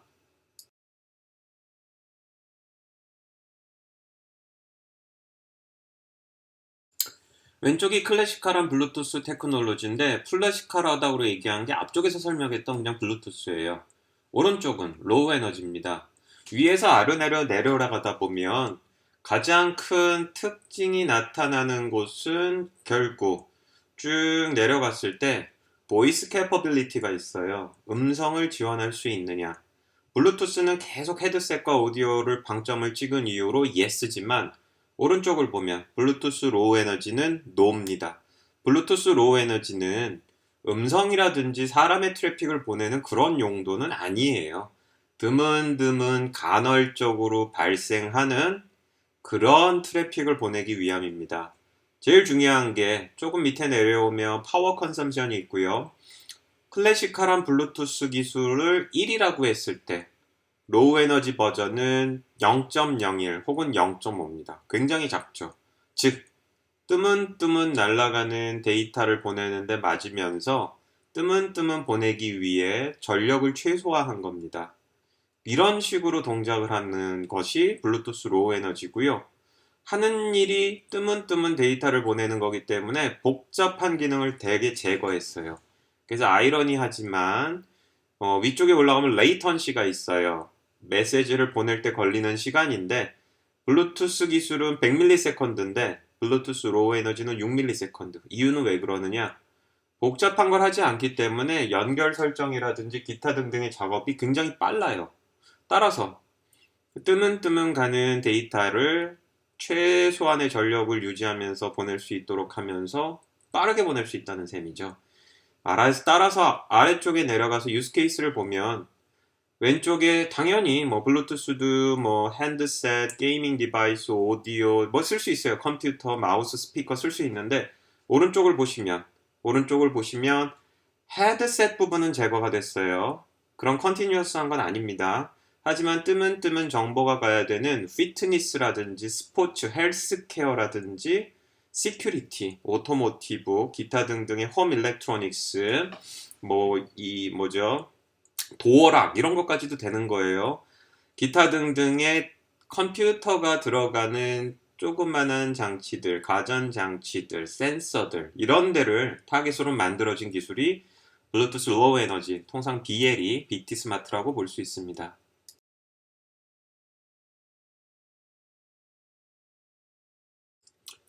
블루투스는 오디오라든지 컨티뉴어스하게 가는 부분이 사라졌어요. 그래서 지금을 보게 되면 밑바닥에 컨트롤러라고 되어 있을 곳에 피지컬 레이어, 파이가 있고요. 2계층에 해당하는 링크 레이어, 그리고 2계층에 해당하는 것들이 위에 더 있습니다. L2 캡, 뭐 이런 것들은 다 2계층이에요. 근데 여기서 볼 수 있는 굉장히 재밌는 게 있는데 블루투스는 시그 그룹이라는 곳에서 모든 걸 다 정의한다고 했죠. 무엇까지 정의하느냐? 어플리케이션까지 정의합니다. 그래서 맨 위를 보면 어플리케이션 프로파일이 있어요. 뭔 소리입니까? 이더넷이나 무선랜을 얘기할 때에 우리는 서비스를 얘기한 적이 없어요. 걔네들은 OSI 7계층에서 1, 2계층일 뿐이었습니다. 위에 뭐가 올라가든 관심도 없고 OSI 오래된 철학에 맞췄기 때문에 위에 있는 걸 고려하지 않는 게 철학이에요. 블루투스는 블루투스 스피커, 블루투스 헤드셋, 블루투스 키보드 계속 이런 식으로 붙여서 얘기했고 여러분들이 LG 블루투스 키보드를 가져와서 삼성 노트북에 붙여도 붙어요. 무엇이냐? 블루투스는 시그 그룹이 만들어지고 시그 그룹에서 표준도 관리하고 제품도 관리하다 보니 무엇까지 했느냐? 블루투스 OSI 레이어 1, 2 뿐만이 아니고 블루투스 위에서 올라가는 어플리케이션까지 모조리 다 표준화를 해버립니다. 그래서 블루투스 키보드 프로파일 앤드 서비스에 맞춰진 LG 키보드는 블루투스 프로파일에 맞는 키보드를 받아들일 수 있는 삼성 노트북에 붙는다는 거예요. 따라서 블루투스로 만들어진 제품들은 OSI 7 레이어에서 1부터 7까지 대부분 다 있다는 겁니다. 이게 굉장히 강력한 메시지를 주고 있는데 결국은 어플리케이션마저도 표준화가 되어 있기 때문에 블루투스를 사용하고 있는 제품들은 모두 다 호환성이 기본적으로 제공이 된다는 거고요. 그 분야가 필요한 서비스를 얘기하면 그거에 맞는 표준을 만들어주니 굉장히 시장을 여는 속도가 빠릅니다. 뒤쪽에 가서 이에 대한 예제들을 조금씩 더 확인을 해보려고 하고요. 잊지 말아야 될 거. 블루투스라 그러면 분명히 OSI 레이어의 1, 2예요. 하지만 블루투스 시그 그룹은 3, 4, 5, 6, 7까지도 다 만들어낸다 라는 점. 따라서 와이파이 얼라이언스는 OSI 1, 2의 상호 호환성을 얘기하지만 블루투스 시그 그룹의 호환성이란 건 어플리케이션 레이어까지 올라간다 라는 점을 이해하면 좋겠습니다.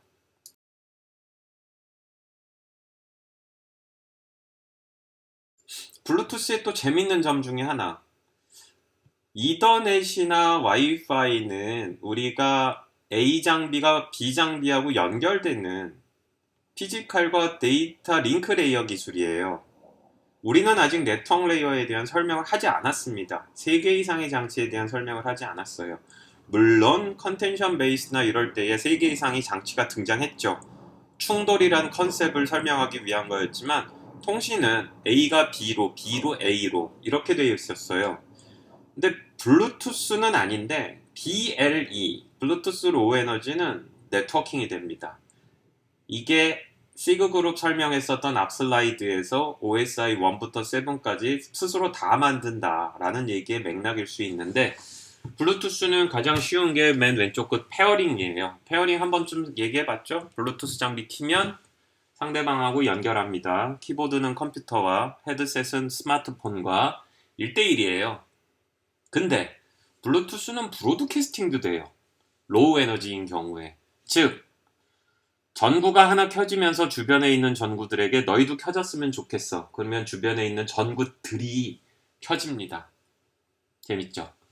그리고 메시 네트워킹이라고 부르는데 애드학을 우리가 와이파이 때 설명한 적이 있어요. 별도의 유무선 공유 기능이 없더라도 원래 와이파이는 OSI 7 레이어 중에 레이어 2인 와이파이 애드학으로 서로 통신이 가능하다고 했는데 BLE는 그거보다 좀 더 발전이 돼서 보는 것과 같이 BLE 노드들이 블루투스 기술로 연결이 되고 저기에 있는 한 장치가 저 그림 안에 있는 어떠한 장치로도 데이터를 보낼 수가 있어요.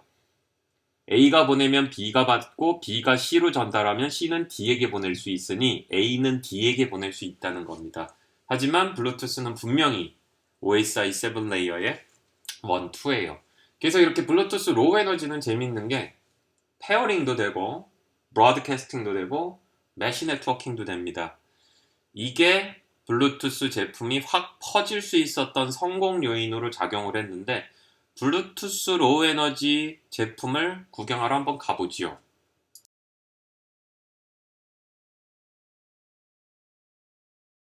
일단 홈 엔터테인먼트 시스템을 살펴본다 그러면 집안에 어마어마하게 많은 장치들이 있잖아요. 뭘 위해서? 즐거움을 위해서 텔레비전, 컴퓨터, 키보드, 셋탑박스, 스피커, 뭐 기타 3D 카메라, 안경, 버추얼 리얼리티 안경, 전구, 헤드셋, 여기 있는 그림 안에 있는 것들 하나하나 읽어도 어마어마하게 많죠.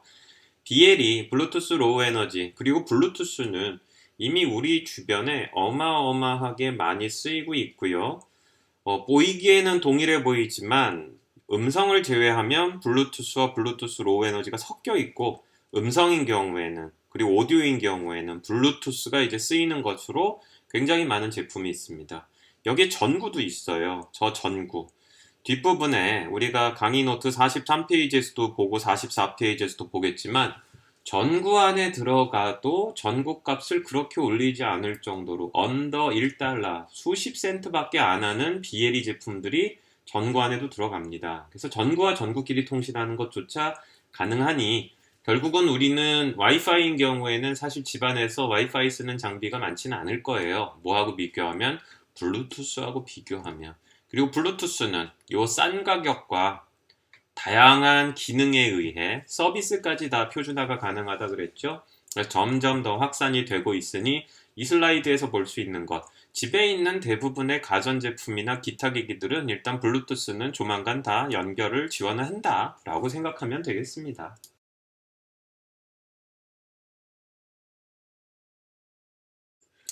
그 다음에 블루투스가 공을 들이고 있는, 블루투스와 블루투스 로우 에너지가 공을 들이고 있는 곳은 자동차예요.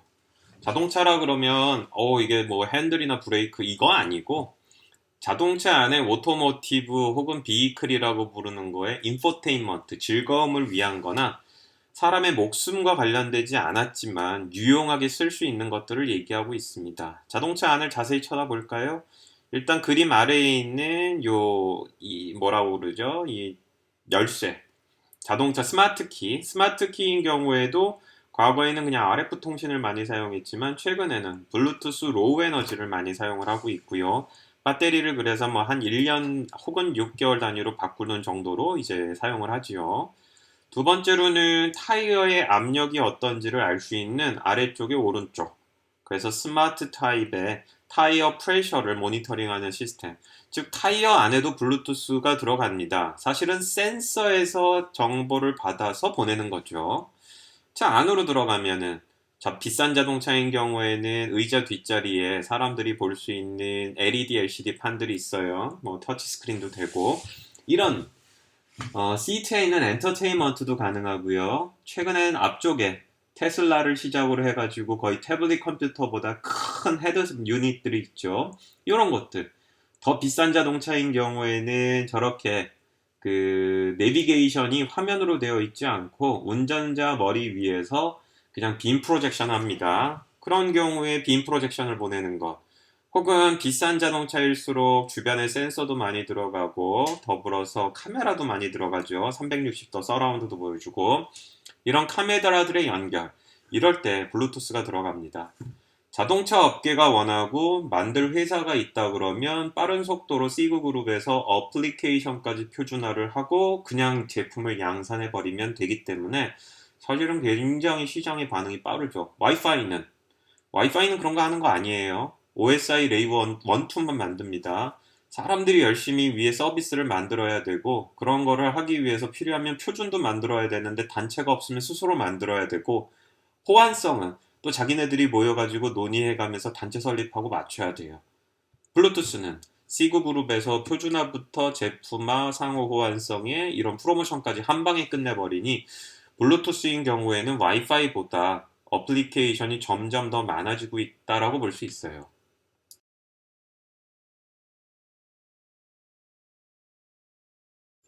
자동차 말고 또 시장이 급성장하고 있는 거는 이 헬스 분야입니다. 우리가 이 스마트워치 이런 거를 차고 있고 운동 좋아하는 친구들은 나이키나 이런 신발들하고 연동돼 가지고 본인이 얼마나 뛰었는지를 알 수 있죠. 샤오미 체중계도 최근에 핫 이슈를 끌었었고 나이가 드신 분들은 혈당을 잽니다. 인슐린도 재고 뭐 그다음에 글루코스도 재고 다양한 거를 재지요. 지금 보고 있는 이 슬라이드는 그런 가전제품 측면인 부분도 왼쪽에 있지만 오른쪽 부분을 보게 되면 이 건강에 대한 헬스에 대한 시장을 보고 있어요. 예를 들어서 체중계를 위한 어플리케이션과 체중계를 지원하기 위한 블루투스 레이어 1, 2가 표준으로 다 있다는 거예요. 결국은 우리가 통상 뭐 IoT라든지 뭐 사물 인터넷을 얘기하면서 뭐 언젠가 올 세상 이렇게 얘기하는데 그렇게 그냥 와 있어요. 말을 그렇게 뭐 우아하게 안 해서 그렇지 블루투스와 블루투스 로우 에너지를 쓰는 이런 수많은 조그만한 기기들은 우리 주변에 표준화가 돼 있어가지고 사기만 하면은 모두 연동이 되게 있습니다. 그래서 보는 것과 같이 블루투스 로우 에너지 혹은 블루투스 스마트는 굉장히 다양한 분야에서 시장을 만들어가고 있고요. 이런 거 다 프로그래밍 가능하니까 관심 있으면 소프트웨어 개발 가능하죠.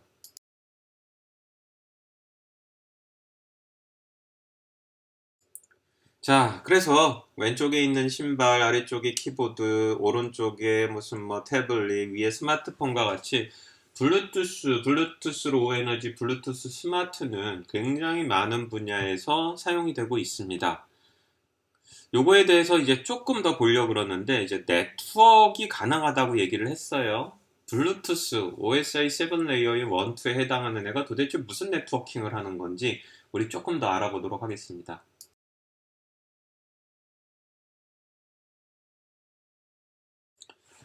뒤쪽에 등장할 애들을 설명하기 전에 기본적으로 개념을 설명하면서 단어를 정의하려고 그러는데 우리가 네트워크 레이어는 아직 배우지 않았어요. 하지만 블루투스 로우 에너지만으로 우리가 네트워크를 만들 수가 있는데 일단 등장인물은 서드 파티 디바이스라고 되어 있는 거 안에 센서와 액추에이터가 있죠. 센서는 자연계의 정보를 받아들이는 애고요. 액추에이터는 모터처럼 동작을 해가지고 무슨 뭐 불을 켜거나 아니면은 빨리 바람을 이렇게 뭐 환풍시키거나 이런 걸 얘기를 해요. 즉, 통신을 하고 싶고 통신을 하는 목적이 정보를 전달하거나 아니면 정보를 받아서 동작을 하고 싶은 엔드 디바이스라고 얘기하는 것들이 왼쪽이고요. 중간을 보면 메쉬 노드가 있어요. 얘는 뭐냐? 센서나 액추에이터로부터 정보를 받거나 센서나 액추에이터에게 정보를 주는 애입니다. 통신 목적으로 봤을 때에 이제 끝에 있는 애고 이런 애들의 정보를 받아서 필요한 경우에 인터넷으로 연결을 하는 애들이 게이트웨이예요. 따라서 조그마한 센서들이 있을 때 이들이 메시노드를 통해 가지고 정보를 주고받다가 메시 게이트웨이를 타고 인터넷으로 들어갈 수 있고, 거꾸로 얘기하면 인터넷에서 메시 게이트웨이를 통해서 정보가 전달이 될 건데, 얘네들이 궁극적으로는 모터를 돌리고 싶은 거예요. 서드 파티 디바이스. 그런 경우에 메시 게이트웨이는 메시 노드들을 통해서 정보를 전달하고요. 이 정보가 맨 끝에 있는 서드 파티 디바이스에 붙어 있는 메시 노드를 통해 서드 파티 디바이스의 액추에이터로 전달이 되는 것 정도 가능한 거지요. 이렇게 통신에서 네트워킹을 할 때에는 3개 이상의 장치들이 필요해요. 지금은 각각의 역할에 따라서 좀 나눠 본 건데, 요거를 이제 조금씩 블루투스에 맞춰서 설명을 좀 해보려 합니다.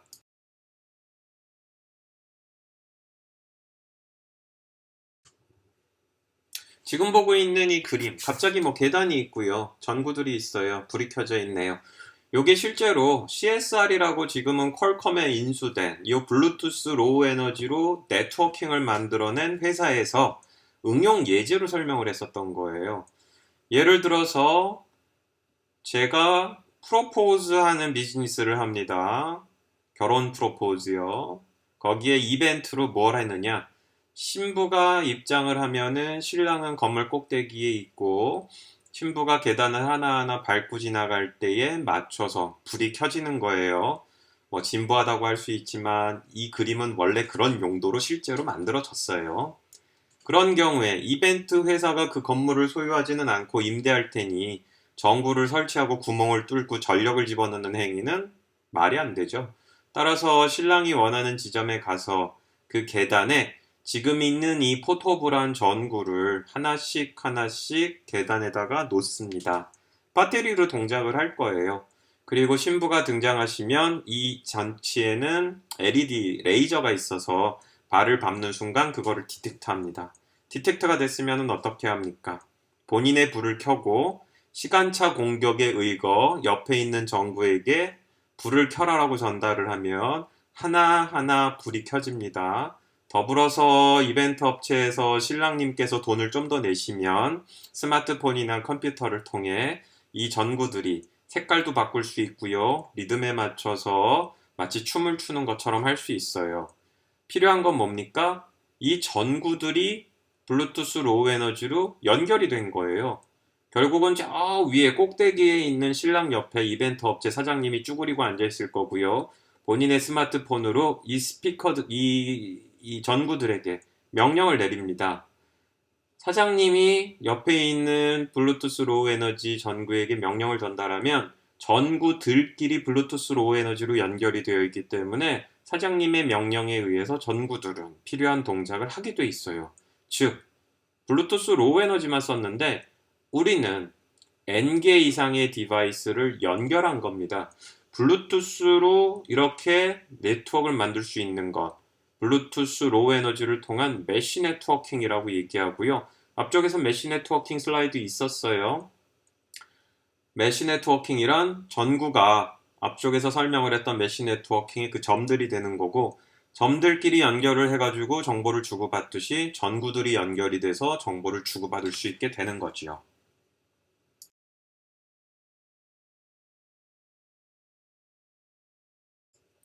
그래서 굉장히 재밌는 세상을 만들었어요. 지금 보고 있는 것이 위쪽에 올라갑시다. 위에 왼쪽을 보면 전구, 라이팅이 있고요. 가운데 히팅이 있어요. 그리고 오른쪽에는 이 온도 조절하는 서머셋이 있고요. 그리고 센서가 있고요. 오른쪽 아래를 보면은 도어락이 있고요. 왼쪽 끝을 보면 스위치가 있습니다. 일단 스위치하고 라이팅, 전구하고 연결한다면 결국은 제가 방 안에 불 켜듯이 스위치 딱 켜는 순간에 무슨 일이 벌어집니까? 제가 블루투스 로우 에너지를 통해서 방 안에 있는 전구들을 켜는 거예요. 하나만 켜면 걔네들이 연결이 되어 있는 경우 연결되어 있는 애들을 싸그리 다 켤 수 있는 거죠. 그리고 저 스위치는 굳이 전원에 연결이 되기 위해 방 안에 어딘가에 고정되지 않고 그냥 모양이 스위치일 뿐 내부에 배터리를 가지고 있고요. 그리고 BLE로 보낼 수만 있게 하면 돼요. 본인이 누워있는 침대 머리 위에 붙이고 싶으면 자석식으로 갖다 붙이면 되는 거죠. 불을 켜는 게 목적이니까. 마찬가지인 겁니다. 우리가 아파트라든지 공공건물에 들어가거나 학교에 있으면 온도 조절기가 항상 그 온도 조절하는 위치에 있어요. 왜 그래요? 뒤에 그 케이블이 있기 때문이죠. 근데 지금은 온도 조절기가 그냥 포터블하게 있어도 되고 책상 위에 있어도 되고 뭐 어디든 있어도 돼요. 마치 리모컨이 배터리를 집어넣고 무선 기술을 통해서 TV를 켜듯이 최가 BLE를 통해 가지고 어딘가에 붙어 있는 히팅 시스템하고 접속만 되면 되는 겁니다. 마찬가지로 도어락이 굳이 제가 번호를 누르고 들어올 때 내가 번호를 까먹었네? 그럼 어떻게 합니까? 인터폰을 누르든지 전화를 누르는데 안에 있는 사람이 열어주기 위해서는 도어락까지 가야 되죠. 근데 만약에 도어락이 BLE를 지원하면 그냥 누워가지고 쇼파에서 본인이 앱 띄워가지고 BLE로 도어락 열려라. 그럼 열린다는 겁니다. 이런 식으로 메쉬 네트워킹은 가전 안에서 별도의 네트워크 장치를 사용하지 않고도 굉장히 저렴한 BLE 모듈만 장치들에 들어가면 우리는 쉽게 얘네들을 네트워킹으로 하고 제어할 수 있다라는 것이 굉장히 큰 장점이고요. 다음 슬라이드에서 전구에 대한 부분을 조금 더 설명하면서 메쉬 네트워킹을 위에서 본 그림으로 설명해 보고자 합니다.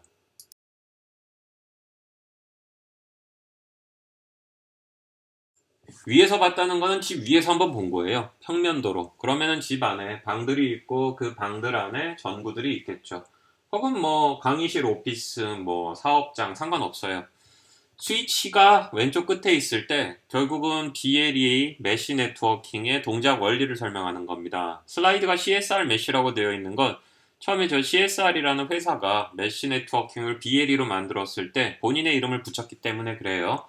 우측 상단에 있는 것처럼 지금은 BLE 메쉬라고 얘기를 하는 것이 맞고요. 왼쪽에 있는 것처럼 어딘가에 짱 박혀 있는 어딘가에 위치하고 있는 스위치인데 어딘가에 위치하고 있다는 거는 꼭 벽에 안 붙어도 돼요. 배터리만 들어가 있고 BLE 통신만 되면 됩니다. 누르는 순간 온 시그널이 결국은 블루투스 로우 에너지 메시지로 주변에 있는 전구들에 전달이 됩니다. 주변에 있는 전구들은 이걸 받은 후 다시 재배송을 하고요. 그러면은 저기서 레이어 그 L4 아마 전구 라이트 4, 라이트 5가 될 것 같은데 쟤네가 받아서 또 키는 거죠.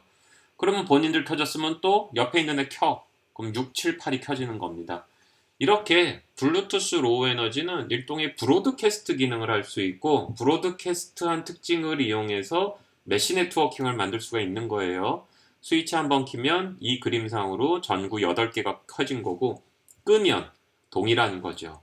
근데 굳이 스위치가 없어도 돼요. 왜 그래요? BLE로 온, 오프만 보내면 되니 오른쪽에 있는 것처럼 스마트폰으로 켜고 끄는 행위도 가능하다는 겁니다. 저렇게 한다 그래서 전구값이 뭐 10만원, 20만원이 되지 않아요. 왜냐하면 BLE 모듈은 굉장히 싸니까. 전구는 그리고 전기가 기본으로 공급이 됩니다. 통신 모듈로 BLE를 쓰는 거지 저기서 뭐 굳이 로우 에너지를 할 필요는 없죠. 물론 뭐 로우 에너지가 항상 좋기는 해요. 따라서 이런 식으로 BLE는 메쉬 네트워킹이 가능하고요. 굳이 와이파이를 실내에서 쓰지 않더라도 와이파이 유무선 공유기가 없더라도 레이트는 낮을지 모르겠지만 충분히 데이터를 주고받는 네트워크를 별도의 네트워킹 장치를 사용하지 않아도 만들 수 있다는 큰 장점을 가지고 있습니다.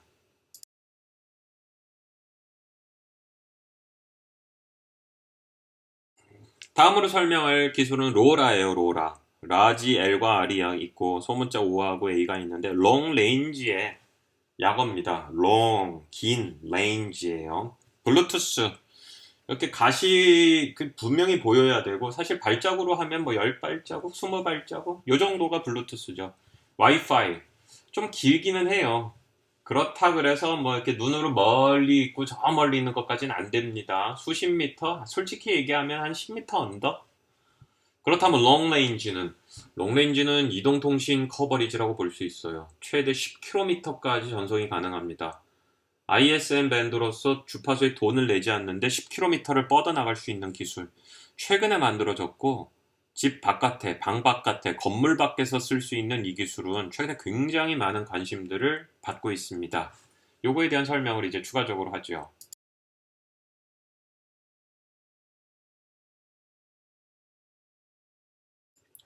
와이파이 얼라이언스, 블루투스 시그, 그 다음에 나온 게 순차적으로 로라 얼라이언스라고 볼 수 있어요. 로라는 말씀드린 것처럼 얼라이언스예요. 표준도 어떻게 보면 직접 만들어요. 프로모션도 하고요. 앞쪽에서 블루투스가 성공한 거를 봤는데 따라하면 따라하지 다른 방법을 선택할 필요는 없었어요. 그리고 로라 얼라이언스는 저 로고 밑에 뭐라고 되어 있느냐? 와이드 에리어입니다. 아까 10km까지 뻗어나갈 수 있다고 그랬는데 와이드 에리어고요. 타겟 어플리케이션이 어느 정도 윤곽이 드러나 있어요. For IoT. 나중에 IoT 설명을 할 겁니다. 인터넷 오브 띵이라고 부르는 건데 띵들을 연결한 것. 띵은 뭐예요? 컴퓨터 네트워크 수업 시작할 때 컴퓨터의 데피니션입니다. 프로그래머블하면 상관이 없어요. 특별히 여기서는 주로 이제 센서라든지 액추에이터들, 모터들 이런 것들을 얘기를 하고 있고요. 딥하게 들어가지는 않겠지만 요 로라와 로라 완 기술을 좀 설명을 해보도록 하겠습니다.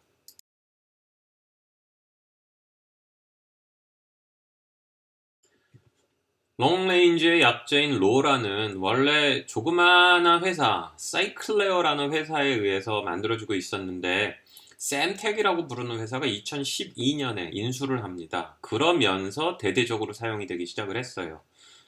주파수 대역이 169MHz, 400MHz, 800MHz로 굉장히 낮아요.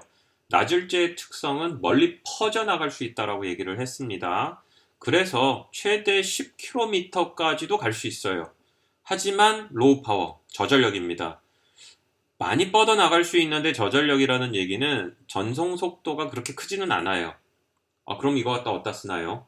사람을 위한 게 아니라는 겁니다. 아까 IoT라고 얘기했는데 센서들, 기계들, 소량의 데이터가 간헐적으로 흘러가는 그런 용도예요. 그런 용도고 로라 혹은 로라1이라고 부릅니다. 우리가 흔히 로라라고 얘기할 때에는 피지컬 레이어 더하기 약간의 맥이 그 2계층이 있고요. 로라1이라고 얘기하면 이게 좀 얘기가 달라집니다. 일단 우리는 여기서는 로라라는 기술에 이제 집중을 하려고 합니다.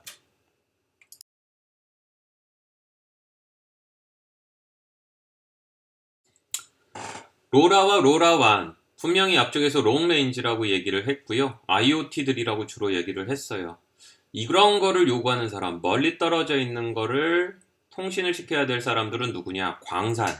광산에 땅 파고 들어갔는데 드문드문 센서 두고 오염되지 않았는지 확보해야 되는데 블루투스나 와이파이 짧아요. 이더넷, 유선줄 힘들어요. 그래서 이런 산업용 용도가 많고요. 뭐 천연 광물을 재배하는 곳들이라든지 신재생 에너지. 신재생 에너지라고 그러면은 태양광 발전을 위해서 쭉 패널 깔았는데 얘네들이랑 모니터링 해야 된다. 유선 깔아서 못 해요. 와이파이 간섭이 커요. 블루투스 글쎄요. 결국은 롱레인지, 사막에 저렇게 떨어져 있는 것들에 대해서 모니터링하고자 할 때 우리는 이제 로라와 같은 기술들이 많이 필요하게 됐습니다. 멀리 떨어진 것을 통신사에 돈을 내지 않고 간헐적으로 정보를 주고받는 통신 방식 이런 게 필요했기 때문에 굉장히 많이 쓰이고 있습니다. 현재도.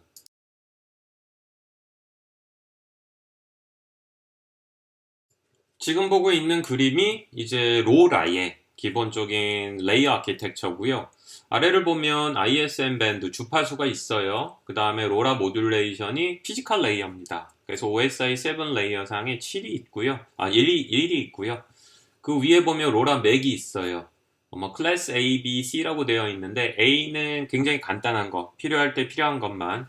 클래스 B는 주기적인 썸띵을 할 때, 클래스 C는 연속적으로 뭔가를 할 수 있는데 사실 클래스 C보다는 B, B보다는 A가 로라가 만들어진 목적에 맞아요. 간헐적으로 필요할 때 필요한 데이터를 송수신한다고요. 이런 용도에 맞춰서 맥이 있습니다. 따라서 OSI 7 레이어에 1, 2가 있고요. 어플리케이션도 만들 수가 있어요. 그래서 약간 블루투스스러운 부분들이 있고요. 이런 것들을 로라 얼라이언스에서 모두 커버한다라고 우리가 설명할 수 있습니다.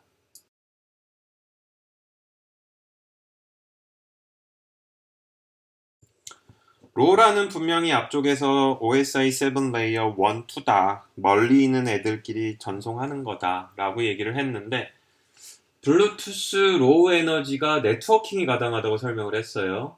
그리고 이때는 메쉬 네트워킹이었는데, 로라는 블루투스를 열심히 쳐다보고 기술적으로 흉내를 낸 후 타겟팅한 거는 아이러니하지만 이동통신이에요. 이동통신 같은 거를 돈 안 내고 했으면 좋겠다라는 거를 꿈꿨는데 그 와이파이 메쉬 네트워킹, 블루투스 메쉬 네트워킹과 이 이동통신의 가장 큰 차이는 블루투스 메쉬 네트워킹은 그 블루투스를 지원하는 그들, 예를 들어서 가전기기들 간, 전국 간에 대한 거고, 이동통신은 걔네들끼리 통신하는 게 중요한 게 아니고 저기 인터넷 너머에 있는 서버나 누군가와 통신하는 게 목적이었습니다. 그래서 로라의 기술을 어떻게 이동통신스럽게 발전을 시켰으니 우리는 이거를 로라1이라고 지칭할 겁니다.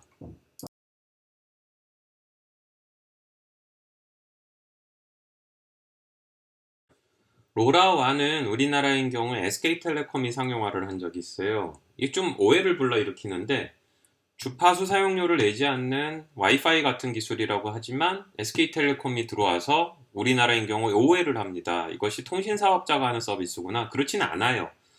우리가 KT나 이런 쪽을 보게 되면 KT의 이동통신 말고 KT의 와이파이만 쓸 수 있는 서비스들이 있어요. 그러면 KT에서 주파수 사용료를 받지 않는 와이파이에 서비스를 한다? 돈을 받고? 이해가 안 되는데 이건 주파수 사용료가 아니고 KT가 설치한 와이파이 장치를 사용하는 장치 사용료입니다. SK텔레콤이 우리나라의 로라1 사업을 해요. 로라라는 주파수 기술을 사용을 해서 와이드 에리어 네트워크를 해서 이동통신 비슷한 서비스를 하는데 이거는 SK텔레콤이 전국에 로라1 장비를 설치했어요. 그래서 그 장치 사용료를 받는 부분이다라는 점 미리 언급을 합니다. 따라서 본인이 로라1 장치를 직접 만들어서 설치하면 이동통신스러운 거를 직접 할 수 있다는 거예요. 지금 이 슬라이드가 전 세계에서 이런 식으로 로라1 기술로 비인가 주파수인 ISM 밴드로 10km까지 뻗어나가는 이런 사업을 하는 사업자가 몇 개나 되느냐를 물어본 겁니다. 현재 보게 되면 시간이 좀 오래된 거여서 업데이트가 필요한데 전 세계적으로 통신사업자, 방금 얘기했었던 SK텔레콤 같은 사업자들이 약 100개가 로라1을 지원을 하고 있고요. 점점 많아지고 있어요. 국가인 경우에도 100개 이상의 국가들이 로라1을 사용을 합니다. 따라서 여러분들한테 이 슬라이드를 보여주는 이유는 그래 학생이다 보니까 뭐 무선 랜과 블루투스로 되게 프로젝트 진행하고 그러는데 예를 들어서 경희대학교 정문에 있는 센서로부터의 정보를 이 산 너머 이 전자정보대학 소프트웨어 융합대학에서 받고 싶다. 로라와는 가능해요. 그래서 학교 레벨의 커버리지를 갖는 프로젝트를 하고 싶다? 이런 경우에 한번 로라1 기술을 사용해 본다면 본인의 프로젝트의 결과물이 좀 더 풍성해질 거다라는 얘기고요. 신문기사를 우리나라 국내 기사로 로라1을 쳐보면 의외로 정부 지자체들이 이 로라1을 가지고 공공목적의 무선통신을 제공하는 것을 일부 볼 수 있습니다. 그래서 한번 관심 있게 보라는 측면에서 넣었고요. 많이 쓰고 있다라는 얘기를 하고 싶었습니다.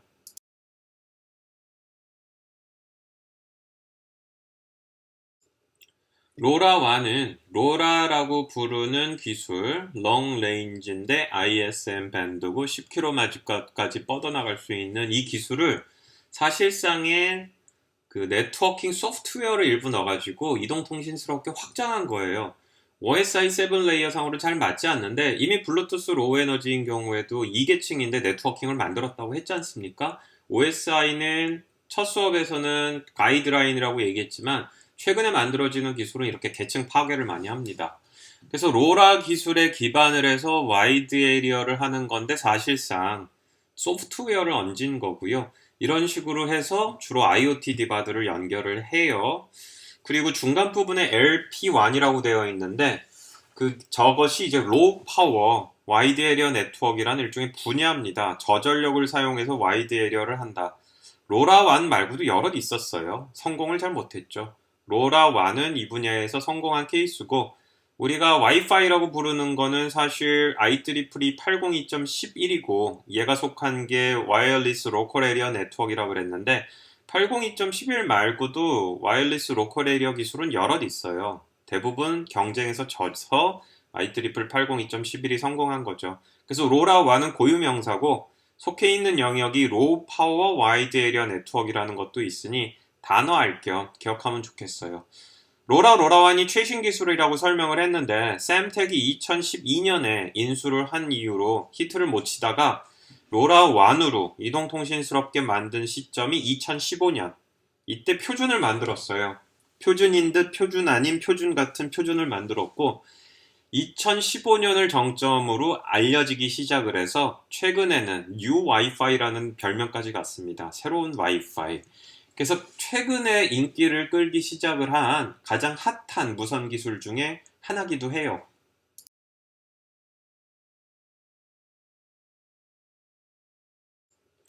로라와는 앞쪽에서 얘기했던 것처럼 통신 프로토콜이에요. OSI 7 레이어에서 피지컬과 데이터 링크 레이어를 지원을 하는 것이 맞고요. 그래서 두 번째 블릿에 있는 것처럼 피지컬 레이어가 제공을 해야 되는 프리퀀시, 데이터 레이트, 기타 파워 정보들 이런 거 정의합니다. 그리고 세 번째 블릿이 있는 것처럼 그래요. 데이터를 주고받는 레이어 2의 기능을 충실히 합니다. 그럼 추가된 것은 뭐다? 맨 아래에 있는 것과 같이 엔드 투 엔드가 아니고 네트워킹이 가능하게 하기 위한 게이트웨이라든지 기타 네트워크 서버라든지 이런 소프트웨어들을 그냥 집어넣었어요. 그래서 정확하게 로라완은 레이어 1, 2지만 특별히 로라완이라 그러면 이런 네트워킹 소프트웨어들을 그냥 집어넣은 거구나. OSI 7 레이어가 별 의미가 없구나. 로라완 기술이라는 것을 그러니까 레이어 1, 2 기술을 가지고 있는데 소프트웨어까지 위쪽까지 다 만들어가지고 이렇게 쓰면 되지 않아요? 라고 얘기하는구나 라는 다소 좀 복잡한 얘기가 됐습니다. OSI 7 레이어를 굳이 지키지 않는 거예요. 레이어 1, 2는 있으나 그 위에 있는 거 그냥 내가 만들어서 쓰면 되는 거지 뭐 표준이 OSI 7 레이어가 나 잘 모르겠는데 약간씩 말이 좀 복잡해지기 시작하죠? 이유는 여기 있어요. 오늘 강의 끝날 때 뒷부분에 설명할 텐데 내가 만들어서 쓰겠다는데 OSI 7 레이어가 무슨 의미가 있냐? 내가 만들어서 쓰겠다는데 또한 내가 만들어서 우리 회사 안에서 쓰겠다는데 표준이 무슨 의미가 있냐? 비표준. 굉장히 복잡한 얘기가 될 수 있는데 개발하는 입장에서는 쉽게 생각하면 돼요.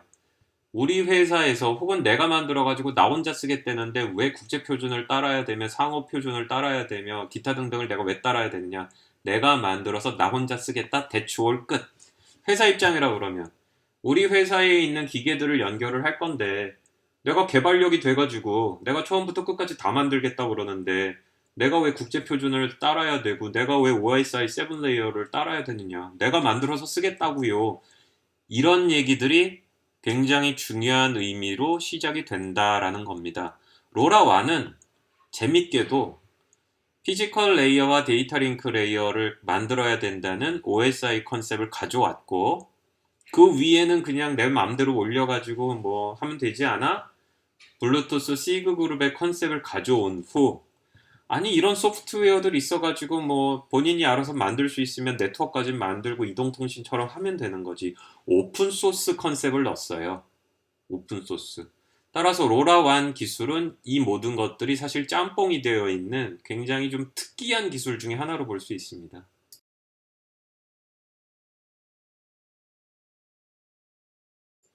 그래서 사실 우리는 OSI 7계층에서 레이어 1, 2, 2를 지금 설명하고 있는 상황이지만 이 슬라이드에는 아주 이상하게 어플리케이션 서버, 즉 어플리케이션에 해당하는 애가 있고 그것이 구현이 되어 있는 어플리케이션 서버, 네트워크 서버라고 되어 있죠. 첫 번째 블릿은. 그리고 두 번째로는 어플리케이션 서버가 실제로 있어요. 이렇게 레이어 2임에도 불구하고 어플리케이션과 서버들에 대한 얘기를 할 수밖에 없게 되어 있는 게 로라완입니다.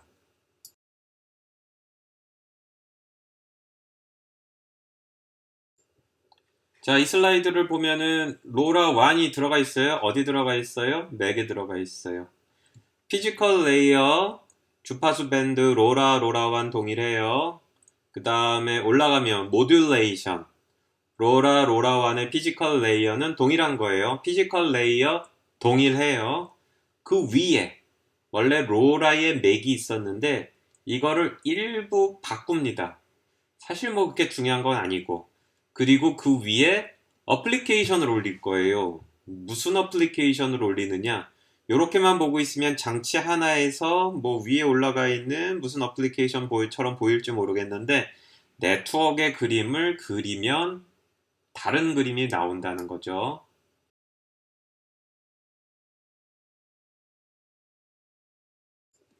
자, 우리가 BLE 메시 네트워킹 설명할 때 그 평면을 위에서 보는 그림을 하겠다고 하면서 전구들이 쫙 퍼져 있고 하나의 방이 있는 거죠. 전구들이 쫙 퍼져가지고 왼쪽에서 오른쪽으로 쫙 이렇게 불이 켜지는 걸 설명했어요. 그때는 뭐만 있었어요? BLE 전구들만 있었어요. 지금은 그렇지 않다는 겁니다. 이게 이동통신이 나중에 나올 때에 비슷한 그림이 여러 번 반복이 되는데 이동통신은 똑같은 장치들로 네트워킹을 만들지 않아요. 장치가 굉장히 많아요. 왼쪽을 보면 뭐 에셋 트래킹이라고 얘기하는 거는 물건이 어디 있는지를 보기 위한 그 태그고 뭐 가스 모니터링 하는 거, 물 미터링 하는 거, 쓰레기 컨테이너들 추적하는 거, 벤딩 머신 상태 관리, 그 다음에 화재 경보기 이런 애들이 있네요. 이런 애들이 어떤 기술로 통신한다? 그 옆을 보게 되면 줄들 밑에 로라의 RF, 로라의 피지컬이에요. 그리고 로라의 맥에 일부 수정이 된 로라1의 맥이 들어갑니다. 이걸 통해서 얘네들은 누구와 통신을 하느냐?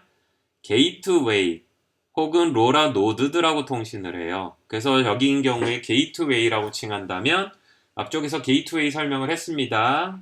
왼쪽에 있는 애들을 모아서 오른쪽으로 보내거나 오른쪽에 있는 걸 받아 왼쪽으로 보내는 거예요. 즉 로라 피지컬 레이어에 로라1 레이어 2를 얹힌 저런 모니터링 하는 애들의 장치들의 정보를 받아 이 정보를 어디로 보내요? 뒤를 보면은 3G 이더넷 백홀이라고 되어 있는데 3G는 4G, 5G 이동통신 전혀 상관없어요. 즉 이동통신으로 보내던 이더넷으로 보내던 좀 더 객관화하면은 추상화하면 유선으로 보내던 무선으로 보내던 상관없습니다. 어디로? 뒤에 보면 네트워크 서버가 있죠. 인터넷도 될 수 있고 회사도 될 수 있고 결국은 네트워크를 통해 가지고 결국은 어딘가로 보내는 거예요. 그리고 그 보낸 곳에 무엇이 있습니까? 오른쪽 끝 어플리케이션 서버가 있죠. BLE 메시 네트워킹은 BLE 장치들끼리 연결을 했어요. 이렇게까지 인터넷을 타고 어딘가로 못 갔어요. 와이파이 애드혹도 와이파이끼리 있었어요. 하지만 와이파이 설명을 할 때 액세스 포인트가 등장을 했고 인터넷을 태웠죠. AP까지만 설명했었어요. 하지만 로라1은 완벽하게 왼쪽에 이 엔드 디바이스라고 부르는데 사용자 장치와 오른쪽에 서버 그리고 중간에 저런 게이트웨이들 같은 것을 이렇게 딱 묶음으로 만든 겁니다. 표준은 사실상 왼쪽에 있는 저 줄, 로라 RF, 로라1 맥이 표준이고요. 뒤쪽은 이런 식으로 권장한다는데 이거에 상응하는 오픈소스 소프트웨어들이 참 많아요. 결국은 OSI 레이어 1, 2로 무선을 하는 거는 표준인데 뒤쪽에 게이트웨이라든지 네트워크 서버라든지 어플리케이션 서버는 사실은 표준화되어 있다기보다는 오픈소스로 레퍼런스 코드가 존재하고 능력이 되면 그걸 가지고 자기가 짜서 필요할 때 필요한 소프트웨어를 만드는 컨셉입니다. 왼쪽은 표준스러운 것이 존재하고 오른쪽은 오픈소스로 존재하며 이것을 다 합치게 되면은 OSI 7 레이어 1부터 7까지 모두 커버하니 참 헷갈리는 그런 구조를 만든 거죠. 따라서 보는 것과 같이 로라1은 이동통신스럽게 휴대폰이 존재하고 SK텔레콤의 안에 서버들이 존재하는 것과 같은 그 형상을 모두 만들었고요. 결국은 굉장히 넓은 지역에 있는 정보들을 모아서 중앙 집중형으로 처리할 수 있는 이런 정말 이동통신과 같은 것을 제공할 수 있는 그림을 그려줍니다.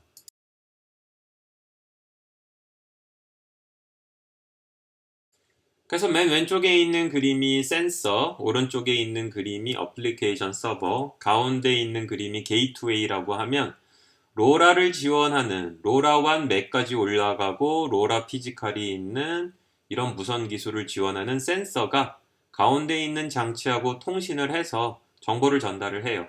그럼 가운데 있는 그 장치는 주로 이제 이 경우에 컨센트레이터 게이트웨이인데 IP 패켓을 통해 가지고 서버로 전달합니다. 하지만 OSI 7 레이어상 어플리케이션은 동일한 거예요. 그래서 왼쪽 끝에 위, 오른쪽 끝에 위에 있는 어플리케이션끼리는 필요한 정보들을 주고받고 무선에 해당하는 부분은 로라1, 로라 표준을 따르며 오른쪽에서 IP 위에서 주고받는 저런 것들은 본인이 필요할 때 필요한 만큼 짜면 되는 오픈소스라든지 개방형 기술을 사용하게 되어 있는 거죠. 이런 식으로 프로토콜 스택이 만들어져 있습니다. 다시 얘기하지만 로라1, U 와이파이라는 별명이 붙을 정도로 많이 활용이 되고 있고요. 대학교 기간 동안에 한번 사용해 보면 본인의 프로젝트가 꼭 이렇게 몇십 미터 안으로 되는 통신에 국한되지 않고 커버리지가 꽤 크게도 한번 만들어 볼 수 있으니까 관심 기울이기 바랍니다. 오픈소스란 단어를 대기 시작했어요. 본인이 능력이 있으면 만들면 된다. 이 말의 의미를 다음 슬라이드들을 통해 가지고 조금 더 얘기하려고 하고요. 와이파이나 블루투스, 스마트폰에서 제공해요. 책들도 많아요. 본인이 하면 바로 할 수 있어요. 단 커버리지가 작죠. 그렇다 그러면 로라1 어떤 식으로 만들 수 있는 건지 우리가 추가적인 설명을 이어가도록 하지요.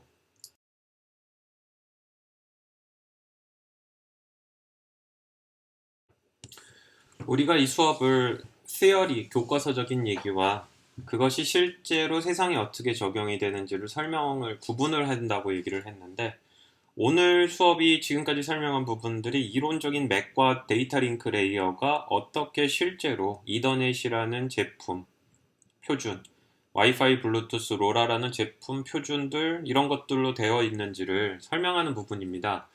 추가적으로 이런 설명을 할 건데 어떻게 구현하는가예요. 결론적으로 얘기를 하게 되면은 와이파이나 이더넷이나 블루투스 물론 그 위에 어플리케이션을 만드는 건 가능합니다. 근데 로라나 로라1을 보게 되면 굉장히 특이한 것이 저 로라1은 맥 레이어마저도 표준이 있기는 하나 샘텍이라는 회사가 오픈소스를 스스로 만들어서 공개했어요. 뭔 얘기입니까? 와이파이의 맥이나 블루투스의 맥이나 이더넷의 맥은 바꿀 수가 없어요.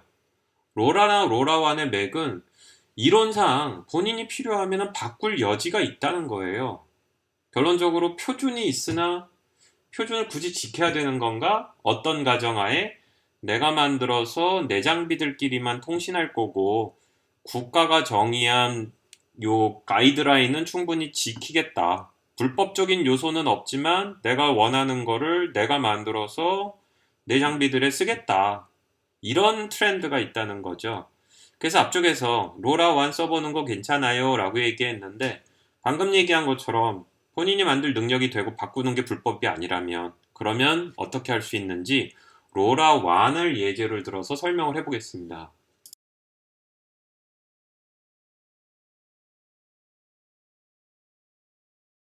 잊지 말아야 될 것. 수업 시작하면서 리눅스에 대한 설명들 열심히 했어요. 그리고 오픈소스 소프트웨어, 오픈소스 하드웨어 이런 얘기들에 대해서 반드시 이해해 주십사라고 얘기했죠. 오픈이라는 게 굉장히 막강합니다. 오픈소스 소프트웨어도 있고 오픈소스 하드웨어도 있고 표준인데 굉장히 개방적이기 때문에 바꿀 여지가 있는 스탠다드도 있는데 우리는 로라1에서 뭘까지 배웠어요? 물론 와이파이도 있지만 스펙트럼이에요. 주파수. 하드웨어도 본인이 바꿀 수 있고 소프트웨어도 바꿀 수 있고 주파수도 쓸 수 있고 표준도 어떻게 보면은 반드시 지켜야 된다기보다는 일종의 가이드라인일 때 우리는 무엇을 할 수 있는가를 볼 수 있는데 이걸 로라1에선 굉장히 재밌게 풀고 있습니다.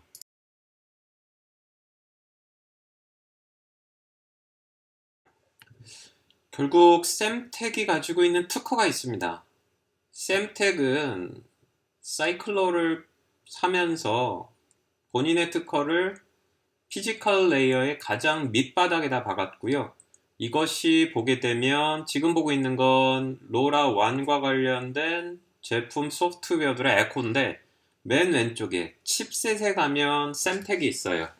피지컬 레이어에서 반드시 본인들이 돈을 벌어야겠다라는 걸 표준화했고, 그리고 그거에 대한 특허권을 가지었고, 그것을 칩으로 만든 후, 사실 그 외에 대해서는 뭘 하든 상관이 없다고 풀어버렸어요.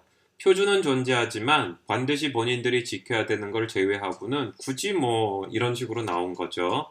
그래서 그 칩셋이 있고요. 그 칩셋의 추가적인 기능을 집어넣은 모듈이 활성화가 됩니다.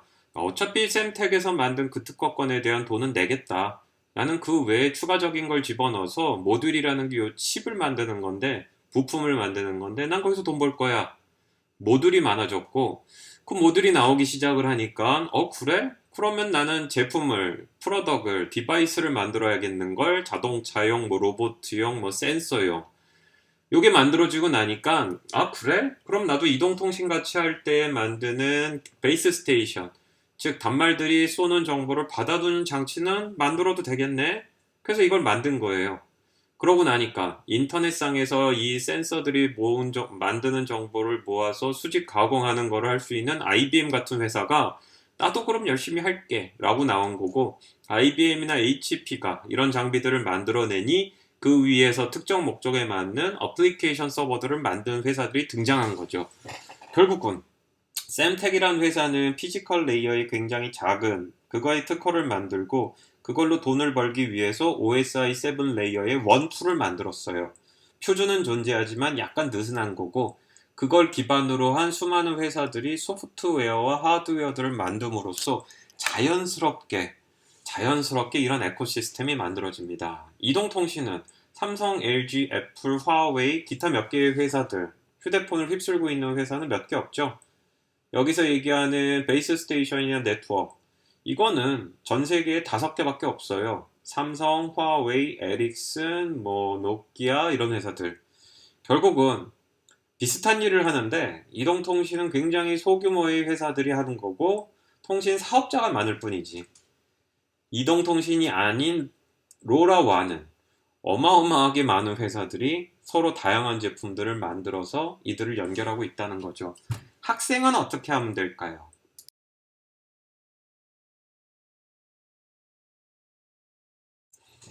여러분들이 로라완을 직접 만들 수 있습니다. 시작은 아두이노 혹은 라즈베리 파이가 일단 여러분들이 가져야 될 기본 옵션이에요. 이걸 가지고 뭘 합니까? 글쎄요.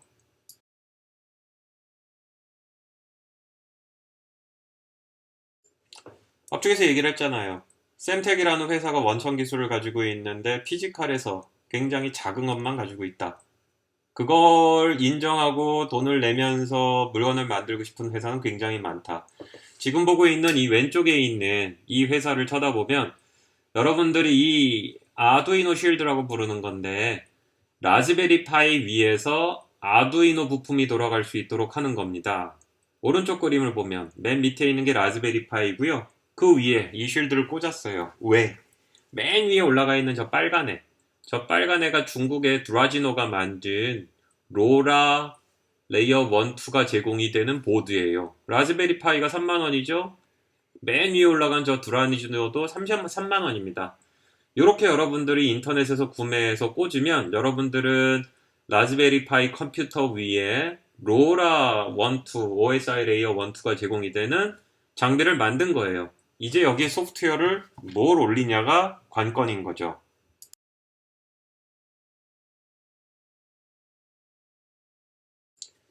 앞쪽에 있는 거는 로라 기술을 라즈베리 파이 위에서 해서 라즈베리 파이에서 뭔가 복잡한 일을 해보자 한 거고, 그냥 단순하게 센서 정보를 받아가지고 보내는 그런 일이라면 저렇게 복잡하게 안 해도 돼요. 39달러 90센트밖에 하지 않는 아두이노 정품, 이 아두이노 메이커 1 1300은 여기 써 있는 것처럼 로라 커넥티비티를 제공합니다.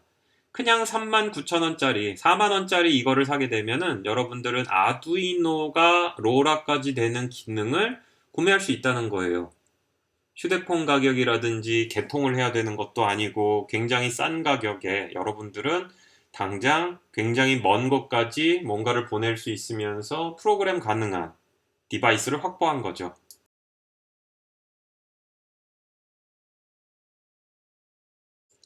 다음 일은 뭡니까?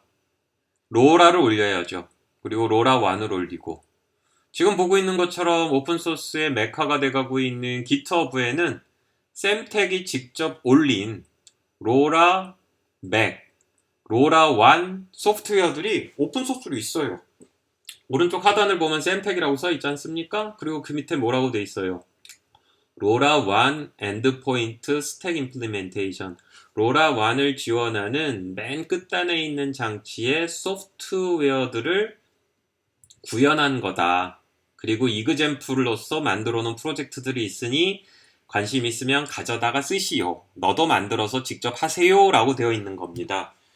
이렇게 어디서나 구할 수 있는 라즈베리 파이 아두이노에 주파수 사용료를 내지 않는 로라 1 기술을 쓰는데 심지어 레이어 2가 오픈소스로 나와 있고 로라 1인 경우엔 네트워크 소프트웨어들도 레퍼런스 코드가 있으니 직접 가져다가 능력이 되면 만들어서 쓰면 되는 겁니다.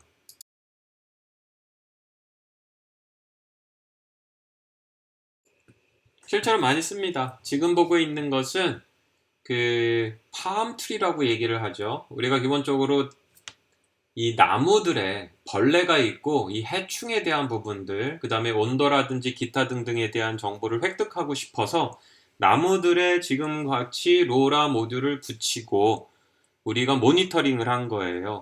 이들의 정보들을 와이파이로 수집하고 다시 이동통신으로 보내서 멀리 있는 곳에서 나무들을 모니터링하는 것. 이런 것들도 가능하다는 겁니다. 너무 복잡하게 생각하지 않아도 돼요. 앞쪽에 있는 부품들 가지고 사용을 해서 그 위에 소프트웨어 만든 다음에 나무에 붙이고 뭐 태양열을 받던 배터리를 붙이든지 한 후 훨씬 멀리 떨어져 있는 곳에서 이 정보를 수집하는 거죠.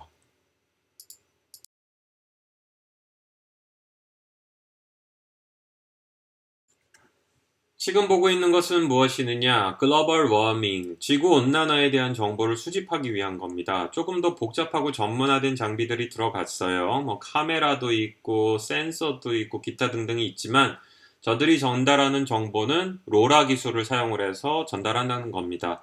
그래서 저 박스 안에 무엇이 들어가는지 뭐 이런 것들을 자세하게 설명하고 있는데 뭐 온도계라든지 습도계, GPS, 메탄 센서, 기타 등등이 많이 들어가는 걸 볼 수가 있고요.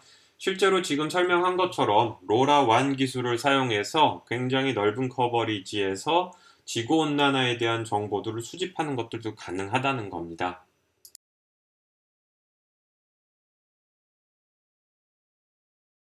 자, 결국 우리가 이 클래스를 통해 가지고 4주차에 배운 것은 무엇입니까? 이론적인 맥과 데이터 링크 레이어가 실제로 제품화된 거, 서비스화된 거, 표준화된 거, 상용화된 것들을 우리가 알아봤어요.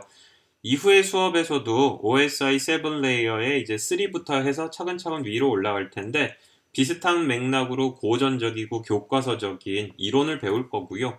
그것이 실제로 어떤 식으로 사업화되는지 상용화되는지를 설명을 할 겁니다. 그리고 로라1을 설명을 하면서 오픈소스 소프트웨어, 오픈소스 하드웨어, 오픈 스펙트럼, 계층 파괴 이런 얘기들을 했어요. 자기가 능력이 되면 본인이 구현함에 있어 굳이 OSI나 표준을 지켜야 될 필요가 있을까? 이런 것들에 대한 얘기들도 함께 섞어서 진행을 할 예정입니다. 이번 수업은 여기까지 진행하겠습니다.